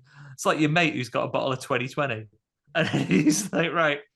Sorry for American listeners. 2020 is a drink that you would buy as a teenager in the UK, which is, I think, about 20% alcoholic proof. So kind of like my first spirit for babies. And then for babies. For and babies. We mentioned you sit- WKD Blue mere seconds ago, and then we mentioned 2020. Jesus. 2020. That's before you're ready to move on to Aftershock. So, you'll sit on a park bench or a fence, or a children's play park in a dark evening. There's yobbos and have a couple of glasses of that, wouldn't you? After he's bought out his 1800s 2020, and they're already off their tits, that's when he comes up second time. Goes, you tell you what, you thought the addictive substances, mind-altering drugs were what's going to get you off today. Got a book of ghost stories there. And like, Book of what? Ghost stories? I'm absolutely gagging for a ghost story. Go on. Wait. Hang on. Is the ghost story before or after the orgy? I can't remember, because let's face it, it's before, I think. Is it before? I think he has There's a ghost no going story. back. There's no going back from the orgy. Story. You can't have an orgy and then go just chill out and have a few ghost stories after that. No, you got one step too far there. And when we get to the actual orgy bit, you can see which actor had the strictest agent, because you've got Gabriel Byrne. They're being noshed off by Claire, getting a proper gobby on. He's sort of stroking Julian Sands's back while he is having sex with Mary Shelley, who's getting her bare leg stroked, but otherwise is entirely fully clothed and is just lying there saying, "Ah, yes." Maybe that's what she's into, you know, being So mostly fully clothed. She's a never nude. She's a never nude, you know. We've all been there. There's no going back. After an orgy, there's no going back to the ghost stories. That is merely an amuse-bouche. Especially old spare wheel Timothy Spall, while they're having the big orgies, just like sat on the bed like a spare piece of lettuce. He is, isn't he? He's constantly. He is, though, isn't he? Constantly the one, like the odd one out in this film. He's always the one that's either, like you say, sitting to the side, or he's being ridiculed. Wearing the corset. I don't think I see anyone else wear a corset except for him. So yeah. Do you reckon it wasn't ever expressly said that he wasn't joining in the orgy? Do you reckon he just went to the toilet at the wrong time? Oh, you'd be gutted, wouldn't you? You'd be gutted. Just try and. It's like, you've all started. Yeah. Oh, sorry, you've all started. Slowly creep I'll in just sit over here. Yeah, he's trying to work out an angle. It's like, can I just? I mean, excuse me. Can I just? Oh, I'll tell you what. I'll deal with me at the next one. All right, deal with me at the next one. Louis Theroux with his wry smile at the orgy. Just. Oh no. I'm here for this orgy. Yeah, I've turned up for the orgy. When does it start? Started. Oh shit. Oh. Bloody hell. Sorry, it's like a game of bowling. Like, we're on the second frame now. We can't really put you in until a new game started. You have to wait till it's finished, and then by the time we finished, everyone's probably just had enough. I did keep saying during this film, I did keep saying, why didn't you just go to bed? For God's sake. Just go to bed. You've had enough. Like, the more you stay awake, the more mad shit is happening. So just get yourself off to bed, because you're gonna wake up. You're gonna wake up the next morning full of regret. The way everyone wakes up the next morning in this film makes me think that ain't how it would go down. You'd have immediate beer fear, even though they've not been drinking beer. It's an opiate fear. You'd have, what on earth did I do last night? It's too much. What they do? Go to bed for like an hour and a half. What is the drug orgy equivalent of beer fear? Oh, I've got a proper case of meth breath. Meth breath. Opiate. I don't know. Yeah, the opiate shakes. I don't know, something like that. Now, there's bound to be the equivalent. Obviously, I've never take you more than a glass of lemon tea to make you feel better. Oh hell but yeah! It's a proper bonanza. But I mean, all of this unfolds fairly quickly. When they first arrive, Gabriel Byrne introduces them all to the Doctor, who is, I feel, immediately creepy. And then says, right, let's get the... Pretty much he dishes up straight away, the same way you might... He's getting the pre-drinks on straight away. Like he's popping the cork out of that flask. There's always one, don't there? There's and you've gotten the always shoes one. off. He's treating it like a stag do. He's literally like, what's the time? 1 p.m. Get on it. Come on. Get one of those yard of ales going on. Absolute nutter. You hear like literally they ring the doorbell and you hear the tinnies crack. Like, it's like, oh, there you go. As soon as you step in, he hands you on over. Apparently, Byron. Oh, sorry, Ben. I keep interrupting you. I'm so sorry. No, it's okay, Helen. How much of this is true? Then would you say? Obviously, as the person who's got all the information about Lord Byron, and you've obviously went through a bit of an obsessive phase. Oh, I did. Would you say a percentage of this was true? I'd say a good about 70 to 80% of this film is true, but as I say, like I said, it was like an imagining of what they wanted the situation to be like, with lots of bits of truth sprinkled in. And yeah, I was just going to say about Byron that apparently he, I don't know where I read this, but he had quite a short attention span. He just got bored very easily. So I don't know if that's like how the film is therefore meant to be, because it does give you whiplash at times. The cuts are very sharp, and him changing his mind very quickly, going from being calm to being aggressive, to being sinister, is very apparently reflective of his demeanor. You couldn't chill out at this venue. You couldn't chill out. You'd be like, I'm here for a lovely time. And you'd be like, Lord Byron, God's sake, you're giving me tonal whiplash. Let alone this film. You imagine Lord Byron now, the WhatsApp group he's not in would be like, oh, I do like him, but I'm not sure I can deal with him this weekend. Does it like, it's just a quiet one. Do you and Mary just want to come round, Percy? Do you and Mary just want to come round for a roast on Sunday? I'm not inviting Byron. It always gets messy. Byron. It always gets messy. He brings around a book of bloody ghost stories where everyone's going in losing their nuts. I feel like Byron is the mate you would have where, some friends, they ring anytime, day or night. You're always good to chat to them. Yeah. But certainly in the era I was growing up, you'd have certain friends, back when it was phone calls and people didn't text so much, exclusively. Now I paused answering any phone call at any time of day. But back in the days where it was a lot of phone calls, you wouldn't think twice about answering the phone. You've always got a couple of mates. If they ring you after about 9 p.m. at night, you're like, fucking hell, this is bad news. Don't answer it. Because if I answer it, they're on my doorstep in about an hour's time, and nothing good is coming of this. Byron would be that mate. It's like if he texts you after 10, fuck it, don't answer. Don't even let him see that you've read it. Leave it unread. No. The kind of person who texts you saying, "You busy?" You're busy. And you go, and then as a standoff begins where you go, "I might be." Why? Depends what you're going to ask me, my friend. And he's never got the same number. Just a random number will text him. He's got another new phone because he's lost it. And it's like, and he'll never straight. Oh, it's me, Lord Byron. I've got a new number. He'd be like, who do you think it is? Oh, fuck, this is exhausting. Who do you think it is? Then you tell me. You tell me, mate. No, please don't do that. Lord Byron, everyone in 1800s most exhausting friend. 100%. No, let's be fair to Byron though. He has put on a lovely spread. He's got the servants, he's got his menagerie, he's got the goats that he says to Mary Shelley, never travel anywhere without my menagerie. My goat. My menagerie is just this one animal. I guess the 2 dogs you saw outside. And some baboons that are at the end of the film. Oh yeah, baboons. So those 5 animals, 1 goat, 2 Dobermans, 2 baboons.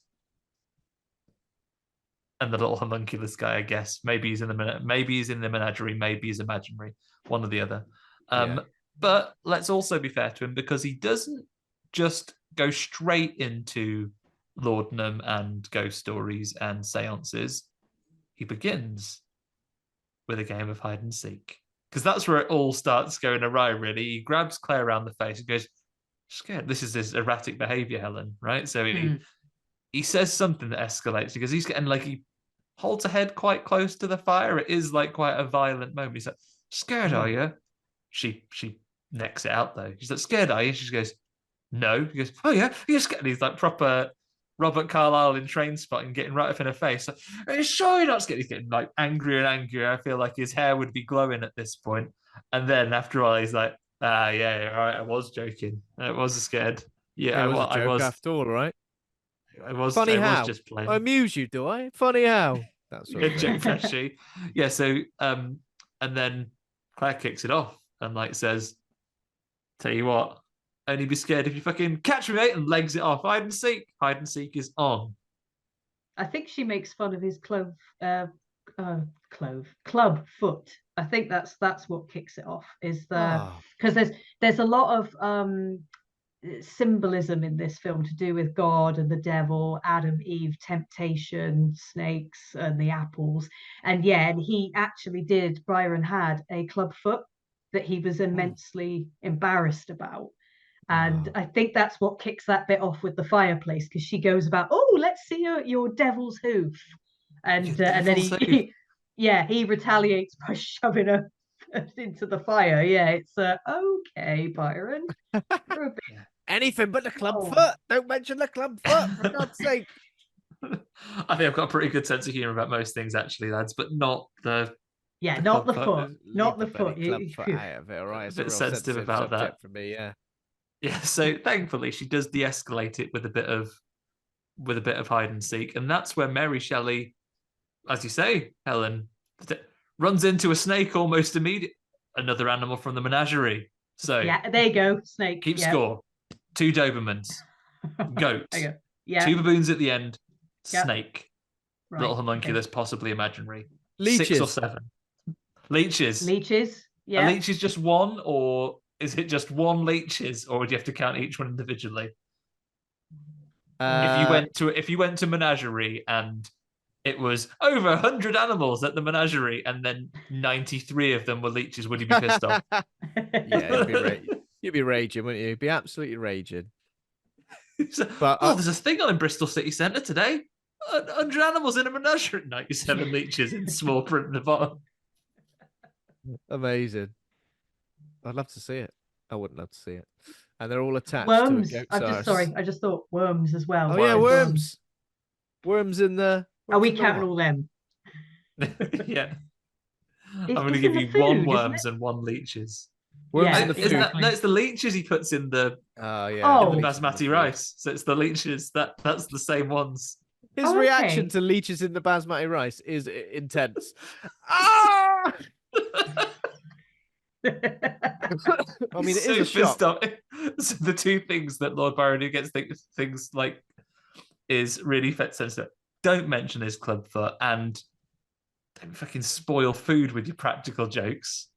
I mean, you can have all the fun in your world, but if you come and scream at a stupid leeches, then in my basmati rice. Oh, disgraceful. I don't like naan. I'm trying to cut. I'm gluten intolerant. I need the only rice or nothing.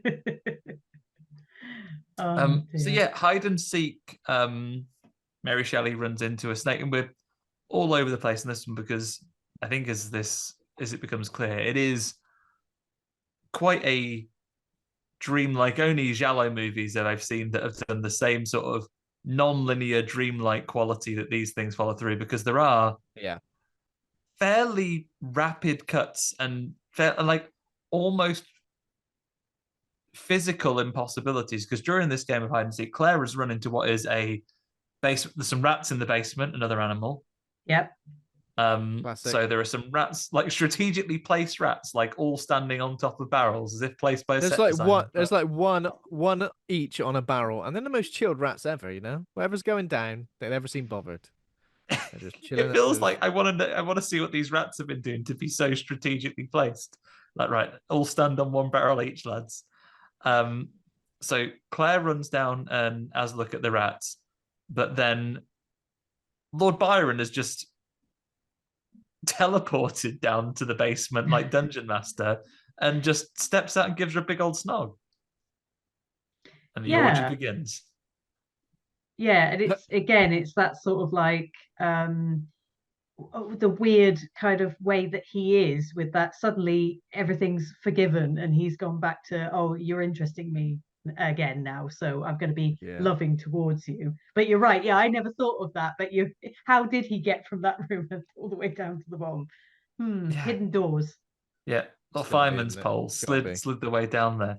And Lord Byron, in several of his films, most of his solution to any confrontation is to try and snog literally whoever it is that he's having a confrontation with. People in the 1800s who worked in customer service would have been so annoyed. You see him come in, you take your break, wouldn't you? You would. You really I want to would. return this. Have you got your receipt, Lord Byron? No! Just give me the receipt. I don't want it. I don't want it. No, thank you. I know where that mouse. You've got to put your address in the book. I'll give you store credit, but I don't want a kiss. It's like his solution, isn't it? He thinks that's going to solve everything. It's a bit like an abuser who has just beaten you senseless and then gone, oh, it's all right. I'll give you a kiss and everything will be fine. It'll go away. And you're just like, oh. Very icky. Very, very icky. But he does take a break. He does take a break from the kissing and the hide and seek to go and get the latest copy of Phantasmagoria, a book of ghost stories. I think this is where we begin the telling. Everyone has a little swig of laudanum. Get yourself in the mood for some story reading. Mm-hmm. And the first story we get is one that Mary Shelley recounts. She's reading these ghost stories, and it's about, and we kind of get like a reconstruction of this, always a bit like a Crime Watch, where Shelley is reading the story and she's talking about, feeling frozen in bed. It's quite an affecting story for her, they've lost a child, I believe, at this point, or she fears she's going to. It's not expressly clear, but like, no, they have lost one. Yeah, they've lost a child. Right. She sees a little boy lying in the bed, and then horrible suit of armor, with ample room for massive erection, is stomping towards this kid. The as per the review, the engorged phallus armor that you can have. Don't rewind that part of the podcast and listen again. What Andy said is completely correct. This suit of armor has a big rhinoceros horn-like erection in his armor. Yeah. Hey, I guess. I guess that'd make you extra spooky as a knight. Like if a knight came at you like that, already a frightful sight, right? Someone marching towards you in a suit of armor, you're just a peasant there. If it had that as well, you think, fucking hell. Yeah, what am I up against here? If you got the speed, you'd be out of there, If you had you backed into a corner, maybe not. Yeah. You have to try and outmaneuver him, surely. So this massive hulking suit of armor is going towards this little kid who's in bed. Shelley, as an observer, as almost the narrator of the story, finds herself paralyzed watching these things. And the story tension is we're kind of jump scared out of it, because the boy watching in fear in bed sees the suit of armor man lift up the thing, and it's horrible worms in there. But we're brought back to reality slightly, because that's when they open the food, and the worms, aka the leeches, are all in the basmati rice, and he's fucking livid. Wazzes him straight into the fire, though, Screams, and then wazzes him straight into the fire. And then they go back to the story. And then the first story has a happy ending, right? Which Claire isn't a fan of. She wanted them all to get bashed. Oh, yeah. Claire, what's your problem? Chill out, Claire, for God's sake. Yeah, you see him going to, and that's when they move over to the orgy, because she comes to, she's like, quite disappointed, actually. I hope they'd all get bashed in that story. All get absolutely murked by that armor ghost. But that's when they say, I tell you what, if that story is a bit of a letdown for you, have another swig of Lord Namu's counting, and then we'll escalate this to an orgy, shall we? Where even if you're an Evernude, you can join in, unless you are that doctor. You sit on the banquette over there. The Ironically, the banquette. only place people aren't having sex on the banquette. when he turned up late, Good. went, oh, I can't really get in now. Yeah. God. You've paired off, haven't you? Oh. Yeah. When so they're alternatively like reading stories, aren't they? It's almost like when you're at school and you're reading a paragraph each, and then you anticipate when your paragraph's going to be. And for some reason, someone ends up doing 2 paragraphs, and you're like, "Oh no, I've been practicing that bit in my head. Now what?"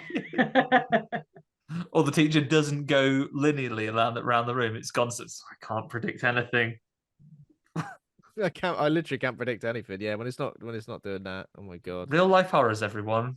Think back to a time when you were massively uncomfortable as a teenager, and at any time an adult in authority might have called upon you to read in a I room want to read this in a bit room because full it's of got your like peers. it's got a bit of a swear word in it. I want to read that bit. Yeah. Come on. And then someone I else don't reads think- it. Got it. I don't think Byron reads anything though, does he? No, he's too good for that. It's his book, though. I bet he's He's read too them all. cool, isn't he? He's too Yeah. cool. Yeah, he just sits there and He's read it listens to loads, everybody else. Yeah. He's like, oh, I've read them all, mate. I've completed this book. You just have a read. I'll just watch you. Yeah, I've read You're it. not having any tea. No, I'm watching you enjoying yours. Well, that's the thing, isn't it? In that sense, they are his entertainment, aren't they? Yeah, But it does feel like that that as well, is- doesn't it? Yeah, Yeah. definitely. He's getting the next part of the party ready. He's getting the skull out for a seance in a bit. That is the biggest thing, though, that people that have seen this film talk about is the orgy. And I think that does the film a bit of injustice because it's like it's a bit of a cheap. I know why they have it in the film, but yeah, it's a bit kind of like, if that's the only thing you guys are talking about, it's a little bit of a disappointment because there is a lot more in this film, like symbolism and yeah, well, we're getting to that. I know. Yeah, there's a lot of symbolism, and I guess there's a lot of stuff where you're like, how much of this is actually happening? How much of it is just in the imagination of these particular characters? How much of it is like, it is all very, very intense, isn't it? It's before we have the seance, though. I believe it's post orgy. Actually, no, it might have even been in hide and seek time. I feel we reach Ben's first. You should have just gone to bed at this point moment. That's when Percy Shelley has been out on the roof on the rain, saying, Yes. "Oh yeah, blooming hell, lightning's the key to life." And I mean, I don't know. This is true. It feels like Percy Shelley is given in this film, at very least. And Helen, I'd be interested to know if you know the history to this. And I'm interested if you know too, obviously. But Percy Shelley, having been out on the roof naked, this was in the day where Julian Sands was only doing rear male nudity. He hadn't escalated the full frontal nudity of Warlock 2, Alice Taylor Matthews approved for film to discuss. full frontal male nudity. Oh yeah, he gets born out of a woman in Warlock 2, and is swinging about in her apartment. Wow. But just gets his bum out in this one. That'd be the first point that you go to bed. But then the question I was going to ask you is, when he is recovering from that, he is calling to mind plot points from Mary Shelley's Frankenstein. They call him a modern Prometheus. He talks about the spark of life from lightning and things like that. Do we know from the history of that, did she write the story based on things that her husband was saying in his drunken ravings, or is this film giving him credit for things that his wife wrote? I think it's more the latter. For my sort of like limited understanding of it is that I think she had a nightmare. I think that's how Frankenstein came about. As she dreamed about this man who'd come to life and been reanimated through stealing body parts and things like that. That was her idea that came up. But I think, and I'd have to go away and double check this, but I think that Percy was a little bit obsessed with lightning. Like he had a bit of an obsession with what's the word? Is it meteorology? and stuff like that. So what they've done in this film is this is what, as I was saying before, like where they take little bits of the truth and they kind of weave this narrative, but the main narrative isn't necessarily true. So it seems like he was coming up with the idea in this film for Frankenstein, but I don't think that is. But they were using his interest in lightning and life and all of that as part of the story. I think that's right. He loves the weather. Can you imagine if Percy Shelley had, famously died quite young? Can you imagine if he lived to a point that This Morning was on and that man was jumping about on that big map of England outside the television studio? Oh, he died at age 29 then, did he?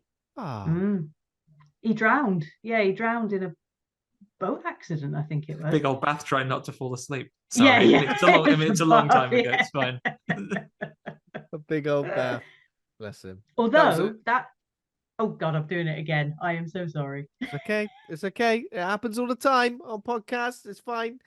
All I was going to say was great. This morning, big map reference. We've already had MD 2020 and WKD Blue. The British references keep coming. Apologies for overseas listeners. It's absolutely impenetrable this week. But Google all these things. That's how we like it. I think your life will be richer for it. 100%. What were you going to say then, Helen? What was your point that you were going to make? Yeah. No, all this UK gold. The foreshadowing in this film, that it just made me think because he drowned. And Andy saying about the bathtub scene. So he nearly drowns in the bathtub because he's worried about him falling asleep. And there's like little instances in this film where they kind of foreshadow things that will eventually happen in true life. Which I thought was quite clever. And I guess the catalyst, at least in the story of this film, that's happening is this seance. So Byron rocks up with his skull and says, "Yeah, put your hands on this, and we'll say some magic words, shall we?" And they have a little seance, and this is when Claire does the first instance of opening her eyes really massive, but then has a fit and collapses. The second point that you should all just go to bed. When someone's been sick, that's the end of the party. Yeah, exactly. Or you slowly put them to bed and then just come back for it. Then you quiet down, a very expressive face though, this actress, isn't she? She has got a very expressive face. Impressed by all of her facial expressions that she makes. Yeah. Has a lovely fit. And then what did they do? Did they put her to bed? They did put her to bed. They literally put her to bed. And Mary Shelley's had enough at this point, saying, nah, it's not funny. I've got to go. Yeah. We've got to go. He goes, "Oh no, we can't. We can't go in this weather. This mildly inclement weather. We can't go." He says, "Well, fine, but I'm not leaving her here with Lord Byron either, because he's bonkers." They talk. Doesn't Mary Shelley? Sorry, Andy. I was quickly going to say before that. Mary also describes what Claire had as like horrors when she was younger. These instances during her childhood when like various things would happen, like her bed shaking, door slamming shut, and that's why they take her up to rest, because they're all a bit, I guess, freaked out by that. Yeah, and they used to these things happening, but when they put her to bed, again, is this meant to be like an out of body experience? They put her to bed and they move. There's like a tilted mirror near her bed, and then she's kind of up and amongst it, or at least like an image of her is in this moment. It's kind of the blurring the lines, like Ben was saying earlier. You don't know if it's real or if it's imagined, and it's that kind of, have they conjured something from doing this seance? Has this demon suddenly appeared and is messing with them, or are they all just hallucinating these horrible things happening? And I thought that about the mirror, because it's like, well, is that Claire, or is that demon that they're all frightened of, that's looking like Claire? Yeah, and it's such just a real house. This is possibly the worst house to be tripping balls in, because there are not only are there animals and servants that will have sex with Lord Byron in sort of Grecian masks, but there's also stripper robots and piano playing robots. I mean, that was probably one of the elements I was freaked out by the most. These kind of like weird animatronic things. I mean, are they meant to be animatronic things, or are they people in costumes? Because they kind of look the a bit slapping of the hands away when he tries to grab its crotch is definitely an organic movement. Yeah. I don't know. I wondered if it was because of the budget that they had to have actors playing mannequins, but I don't know. It was almost like Again, the Uncanny Valley. It kind of had that Uncanny Valley kind of thing, didn't it? Where it's like, is it this? Is it that? It was very, very strange and kind of confusing. I think that was on purpose, yeah. And I mean, even the synopsis in my notes here, like the order of this is almost unimportant as it begins to unravel that they're having done this seance, they all begin to have different encounters and visions of sort of strange and disturbing things. So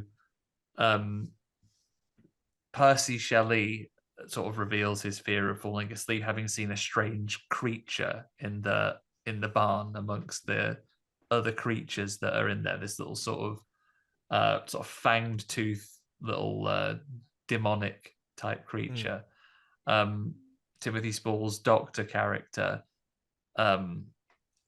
talks about writing the story of a vampire and then begins to obsess over that to the point that he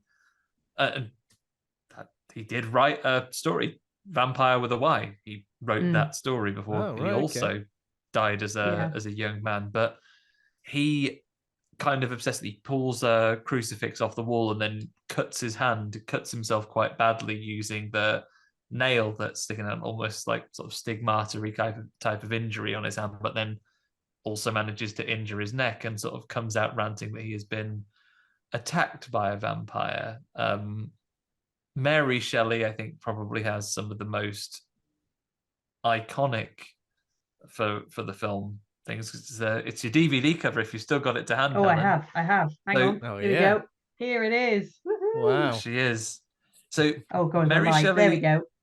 Mary Shelley falls asleep, sort of looking at a surreal painting, having also found some notes where Byron has kind of been, his image is in a lot of sort of, basically she's flicking through his pornos, his 18th century pornos with pen drawings in there of people doing the nasty.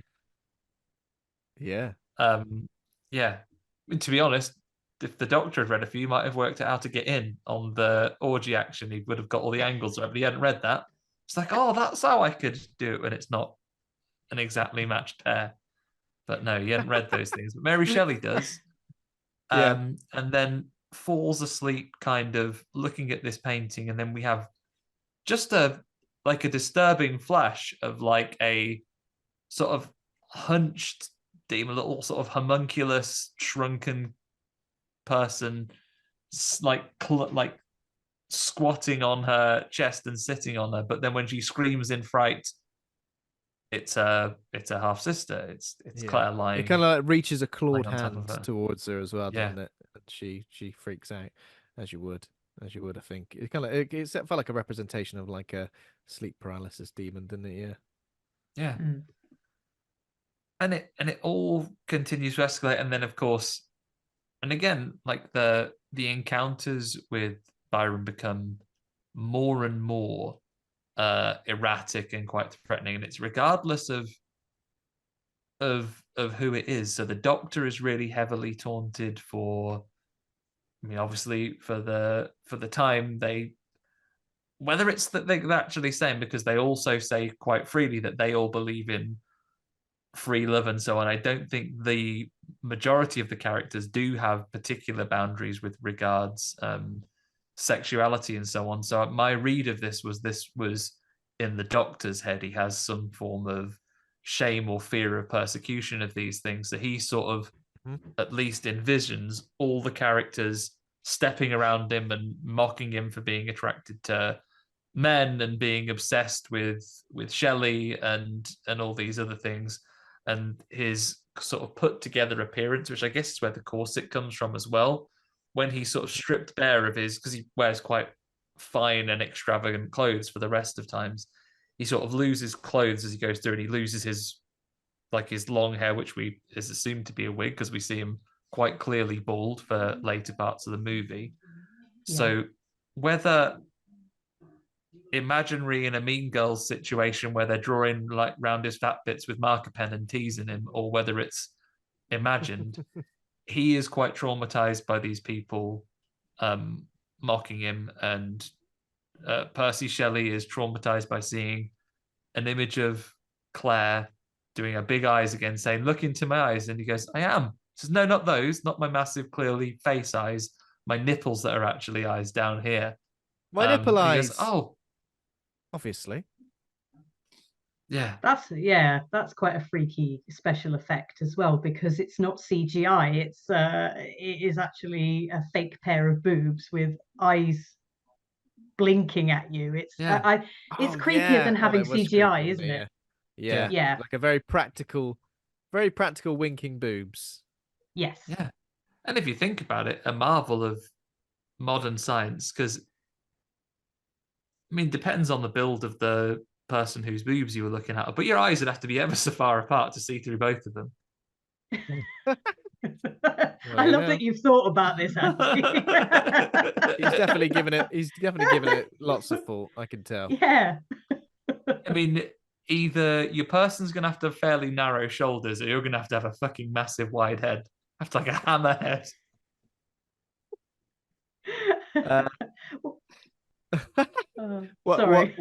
What's next? What's up next? I mean, these things have all kind of happened in really rapid succession. It's difficult to set them apart, but effectively they're all coming apart of the scene at the seams. Percy Shelley is terrified of falling asleep. He's been rambling about narcolepsy and falling into a trance-like death at any moment, and he is lying in the bath, the big spout trying to keep him awake. Claire has kind of in a moment revealed that she is pregnant. Mary Shelley confronts Byron about it, that it's his baby and he needs to actually not treat her so badly and just cast her away all the time, but he has no interest in changing his ways and instead sort of turns it on to her and suggests, well, are you sure it's not Percy's baby? Because he has had her with you the whole time. You guys sleep in the same bed together. How do you know it's anything to do with me? And that kind of sparks for these sort of libertarian people that believe in free love and have clearly, they've had an orgy today in this film. And all of a sudden it goes this to sort of feelings of possession and jealousy and almost conjuring some of the sort of monogamist values that actually like maybe that Mary Shelley has towards her husband. And think actually it is kind of weird that my half sister sleeps in a bed with us. Now you think of it, now that there might be a child involved. So there's moments of that, and then there's a strange ectoplasm that starts turning up at various parts. Oh, it's gross, isn't it? Because it looks a little bit. It looks like mucus, doesn't it? It looks like this horrible mucusy blob-like puddle that just appears. More polite than I'd have been about that, Helen. So on a day when there's been an orgy in this house and you're all off your tits on drugs, I am not putting my hand in any translucent liquids I find on the floor. Yeah, good point. And I'm certainly going, oh, it's ever so sticky. Is this mucus or something? Who's done a mucus all over the floor? Which one are you lot? Yeah, actually, you're right. It is more like that. There's a lot of it. There's a lot of it. Quite a build up. It's obviously all they're obviously all well hydrated. All that laudanum they're getting down them. Wow. Oh my God, this film is just sex, isn't it? I never Yeah. realized before It's just sex sex. and symbolism of sex. That's pretty much it, Yeah. isn't it? Yeah. I Pretty feel much. like if with, this with is a a bit of holiday, horror. if this is a a little bit. holiday rental, like the landlord's coming in the morning, it's gonna fucking hell, stinks like a wanker's nightmare in here. No, you're not getting your deposit back. Jesus Christ. I mean, that's pretty much what I was going to say, Andy. That's what I was going to say. Someone open a bloody window. That's the review. That's the review about the film. It's a wanker's paradise. So wankers, just go to bed and Yeah. stop. Just go to bed, chill out, wake up the next day, forget everything happened. Yeah. You four people are the reason that on drinks adverts now it says "Don't let good times turn bad," because this is exactly what happens. Good times do turn bad, and then that's it. So Byron is unraveling. The Shelleys are arguing, and there's jealousy injected into their relationship for the first time. She's incredibly worried about Claire and the baby. It's conjured thoughts of their own child that Mary Shelley lost, and she has a flashback to when she gave birth to a child that I take it from the reconstruction is is stillborn. And I think so. and it's quite graphic. We see, I mean, I guess another reason why this film is probably rated 18 even to this day, to have, even though obviously it is done with effects and so on, to have what is conjured as like a stillborn baby, which is quite lengthily left on the screen. It's obviously quite harrowing for them. And then they're trying to recreate I think Byron in particular says, look, we need to recreate this demon which we summoned here and is taunting us. We need to recreate the seance so we can basically banish it again. What we have created we can destroy. They kind of say, well, if we're created by God, maybe he's trying to destroy us for what we've done as well. So it gets very existential on this one. And then what was your read on the Doctor threatens Byron and Percy Shelley at some point with a gun that then doesn't work, and they just sort of laugh at him, and then he hangs himself. But for the way the film ends, he obviously mustn't. Yeah, but that's the thing. Typically, I feel like you a lot don't of get things better that for happen, hanging. a lot of things that happen are almost like, did that really happen? Is that just like somebody's manifestation of something? Is it like somebody's inner thoughts, inner fears just being realized, or is it actually happening? And I almost feel like, does anything happen? Because the way everyone wakes up the next day, everyone seems A, fresh as a daisy, B, no one seems awkward about anything that's happened in terms of orgies or attempted murder or anything like that. Everyone seems pretty chill. Everyone seems ready to have a lovely lemon tea for breakfast. It honestly almost feels like everything is kind of like this existential thing, and that by the time everyone wakes up, it's like, well, it doesn't expressively say none of that happened, but it almost suggests that in a way. It's all back to normal. So the weird, coming back to the truth is being told, but in a very random film narrative way. So I know we haven't quite got to that bit yet, but where Mary runs off and she's absolutely beside herself, and she comes to the room where there's multiple doors, and she starts seeing things. It comes back to what you just said, Andy, about like, was it real what was happening with Polidori and the gun and the poison and the noose? She starts seeing things that actually did happen. So it's almost like she starts seeing the future. And I think Polidori was, the doctor ruled it natural causes, his death, but it pretty much wasn't. It all leans towards him poisoning himself. So hence the scene where the poison gets knocked out of his hand is a foreshadowing to what happened to him. Okay. And yeah, when she's looking through all those doors like it's almost like the past, the present, but mostly the future, and all of those things, if you go and you look it up online, they got a lot of it right for what happens to the real life people. These tragedies like this struck okay. them all. And you've mentioned the poison that Polidori has. It's a classic poison, isn't it? When he knocks out his hand, it's like burns his hoodie, like Yes. singes right the way through his robes. It's very dramatic, very 80s, isn't it? With that, yeah, when you spill a poison, it will like melt through the table. It's like xenomorph blood that he was going to have a little glass of. It should have almost had the skull and crossbones on it. Yeah. It was that obvious. But yeah, I mean, one other thing we should point out though, when Polidori, in what we assume is another horrific vision, does kill himself by hanging, he's on a horse, isn't he? Add that to the menagerie. Oh yes. Oh, yeah. Oh, didn't even think of that. 2 dogs. 2 dogs. Go for it again. Two Hang on. dogs. 97 Snake. leeches. 97 leeches. Did we establish that worms were separate, or was it just leeches? I think Just worms, leeches, technically. No? Yeah. Oh, okay. Okay. Oh, yeah, because they morph into leeches. Yeah. Worms and all leeches.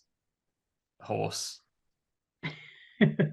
Fish. There's a fish in a bird There is bath a earlier. fish. Yes, Oh, there is a yeah. fish. Yeah, you're right. Yeah. He's almost fish. got 10 types. Oh, goats. He's got 10 types of animals, everyone. We did it. Yay. Oh, yeah, we got there. And that's even without the possibly imaginary homunculus. I'm waiting for people to, listening to this to go like, is there any laughs in this film? I mean, Oh, I mean, there is are, any- but it's almost like awkward laughs of just like disbelief most of the time, isn't it? Or just Oh, very confusion. much. Yeah. Yeah. Oh, I think there's lots of laughs to be had. Oh, at the same time, also very serious. Like, it isn't played for laughs. I think that's because No. we're being quite silly. It's it is played very heavily for the symbolism and what's happening. It makes it incredibly interesting that it is a real thing. And then it all comes to a head. So Polidori, at least in this vision of what's happening, has killed himself, and they meet in the basement. Claire has gone absolutely off the deep end and is catching rats, another type of animal I didn't list just then, so well over 10 by now. She has a dead rat in her mouth, but is feral at this point. She is pretty much naked and crawling around coated in mud like she's hiding from the predator with a rat in her mouth. Classic. Can't find her on the IR spectrum. But then we all get down there. Byron basically, look, she's confronted her. She's afraid of rats. Now look at her killing them with her bare teeth. She's confronted her fears. We all need to do the same. Percy Shelley, he's straight into it. So Byron is stripping off and covering himself in mud. Percy Shelley is stripping off and covering himself in mud. Mary Shelley, less keen, smashes the skull and goes to stab Byron with a big old bony fragment. And Percy sort of leaps to his defense and sits between them. And that is when, after the skull being smashed, Claire there's some sort of atomic force in there, and she gets like thrown across the room by an unleashed wind. This scene when they're in like the basement or something looks like the exact place where the Castle Freak is kept in Castle Freak, which is why I kind of felt like it was the same film. It felt like I was visiting the same like set or something. I'm sure it wasn't, but in the trivia, years later, a Castle Freak would live here. Years later, a bloody Castle Freak. It might have been linked. Maybe Lord Byron didn't die. He was kept down in the basement, turned into a Castle Freak. Happens to the best of us. But yeah, thankfully, at this point, after Polidori has killed himself, after hideous visions of the past, present, and future, after being coated in mud and almost being stabbed with a skull fragment, everyone finally takes Ben's advice and goes to bed. Finally, yeah. I mean, classic night out in Tamworth, I guess. Like, once someone's almost been stabbed with a bit of skull, that's when you need to call it a night. Jesus. And they do, and they all go to bed, and then, as Ben said, they wake up in the morning. Dr. Polidori, don't worry, he's fine. He's fully dressed. Right. He's not even in a corset. He's got his wig nicely aligned, and he goes, "Tell you That was what, a nice, clears your head." course that you had yesterday. Go, sorry, excuse me. He takes that as casually as I did when you mentioned my braces I'm wearing today, but not on my teeth, just on my trousers. Like he, he's like, "Course it, whatever." Lemon tea. I recommend you have 6 cups. Actually, good for what ails you. They say that. Yeah, 6 the butler's. cups? Yes, he recommends it 6 times a day. That's clears your head. That's overdoing set it. you right. That's all right. Dr. Polidori, Dr. Billy Lipton, peddling you your lemon tea. That's overkill. I can't have like 6 cups of normal tea a day. You know what I mean? That tastes nice. Lemon tea. And Come that's on. nice. Lemon tea. God. Grow up. Breakfast. It's breakfast. I know we're in Geneva. You should have brought your tea bags with you from holidays like you do nowadays. So he's peddling his lemon. Maybe they've got no milk. That'd be horrible. Yeah. Oh no way. We're on an island, mate. I ain't got no milk. But thankfully, the butler's all right. He's not thinking too much of it. So the younger butler is shining the shoes. The maid who came out for a bit of sex with Byron in a Grecian mask earlier is just at it as normal, just, waving off those kids that haven't been eaten by those dogs. And the other butler, it's Sunday. He's getting the carvery ready. He's getting a roast. He's getting a chicken joint. Oh, yeah. It's Sunday. Let's get ourselves down to Toby Carvery. Other carveries are available. Yeah, they're on an island stuck, so he's doing a carvery. That's the carvery you've got at home. So he's getting his meat and 2 veg together. Oh, steady on. More sex. More sex? No. Meat and 2 veg? Bloody hell. Double entendre. That's literally what he's cooking. And then... Is this when it cuts to contemporary era? Like modern era? Just a tour boat coming by, people in jeans and cowboy boots saying, and years later, that man died, and so did this one. And someone else drowned. And I hate it when stuff like that happens, because I think, oh, God. how life is so fleeting. Like they probably thought they'd live forever, all dead.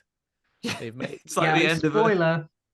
Like the end of a TV movie where it says all the things that happened to everyone. All these people lived to not very old age, and died. Unfortunately, there we go. So the moral of the story, kids, is don't do laudanum. Go to bed. It's like when the fun stops, stop. All right. Yeah, exactly. It's too much. Okay, too much. So like we hear the real life history of a lot of these things. So Claire did have Lord Byron's baby, who unfortunately died very young after Byron took the child away from Claire and put it into a convent school, and the little girl died when she was 5. It doesn't say what she just died young in the article I was reading. Shelley died drowning. Byron died of a fever. Yeah, in Greece. Yeah. Doesn't say what kind of fever or what it was actually linked to, but he passed away from an illness. Dr. Polidori, he died, and as you said earlier, Helen, like ruled accidental, but with modern hindsight, would you think of that as being potentially self-inflicted as well? The poison. Okay. Yeah. The only one of them that lived to any significant age was Mary Shelley. Not all good news, though. She did have quite a sad time, but she did write a book. And we pause with kind of a look at the unborn child, the sort of inspiration for life reanimated that would be part of Frankenstein. And it's a tour guide telling this story, right? Yes. Yeah, I always find that ending actually quite... I mean, the whole film is unsettling, don't get me wrong, but there's something about that child, like at the bottom of the water, that just always seems a little bit... It's sort of a bit unnecessary, that final scene. Especially like the freeze frame we get on it. I'm like, oh, Jesus. Well, it's almost like the film is saying to you, I'm not letting you get off that easy just yet. I'm going to creep you out right until the very last... as soon as the credits start rolling. I am gonna torment you with the final image of a like a simulated dead child. So yeah, I'm gonna finish. I've got a slightly square head though, a bit Frankenstein-y, but otherwise very disturbing. Sure, that's incidental from the effect, not that they're going. And this was baby Frankenstein. And then baby Frankenstein was born. There he is. It's not like dropping Thanos in the end. Bless oh, him. he's coming. He's in the next one. He's in the next one. Gothic 2. Frankenstein's back. Way to lighten up a dead child, Andy. Let's go. Well, can you imagine if it opened its eyes? I think that would have been. No, I'm done now. yeah. Okay, fine. I've had it. The end. He opened his eyes and then it puts a question mark afterwards. Yeah. Question mark. Wow. Okay. Right. That's it. That's it for Gothic. Have we got any name game, Andy? I bet you've got some name game for this. I've got some name game for you. Have you got the So Helen, the rules of the name game is I'm going to read you a bit of a synopsis, but I'll read you some as well. We're going to read you a synopsis of a film which will sound a little bit like the film Gothic. And funnily enough, its title will, in a very loose sense of the word, rhyme with the title Gothic as well. But we've made it up. So it's a parody movie. It's a bit like Gothic, but it'll rhyme. Okay. It'll all become clear after we've done one, I promise. Ben, what's the synopsis of Gothic? The synopsis is Lord Byron is visited by Percy and Mary Shelley, where they devise an evening of ghoulish tales, indeed. Lord Byron is visited by Wednesday Addams, Lydia Dietz, Kat Von D, and her out of Blair Witch 2, Book of Shadows. I know exactly where and they read each other. They read each other ghost stories. Is it? God. Wait, is that what you got for me? Yeah. Is it just Gothic, but with goths? Gothsick. I was going to say Goth Chick. That's fine then. Goth Chick's good as well.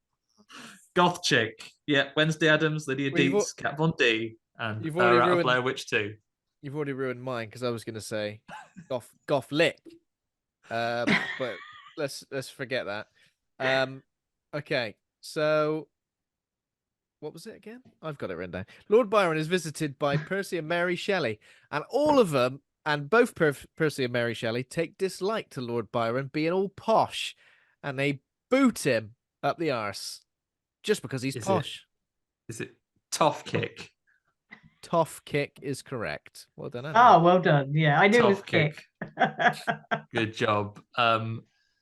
Lord Byron is visited by Percy and Mary Shelley, and he shows them his menagerie of over 10 varieties of animal.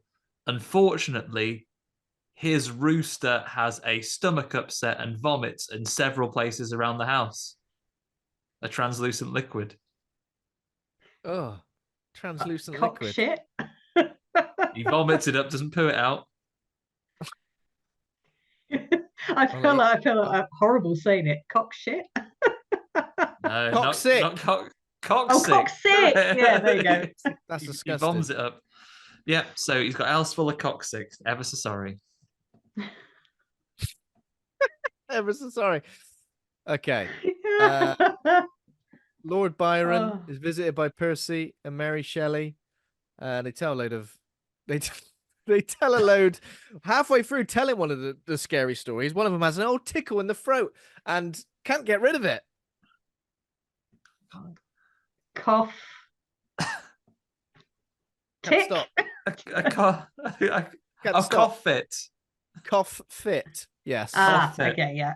Very good. Here's another one for you then.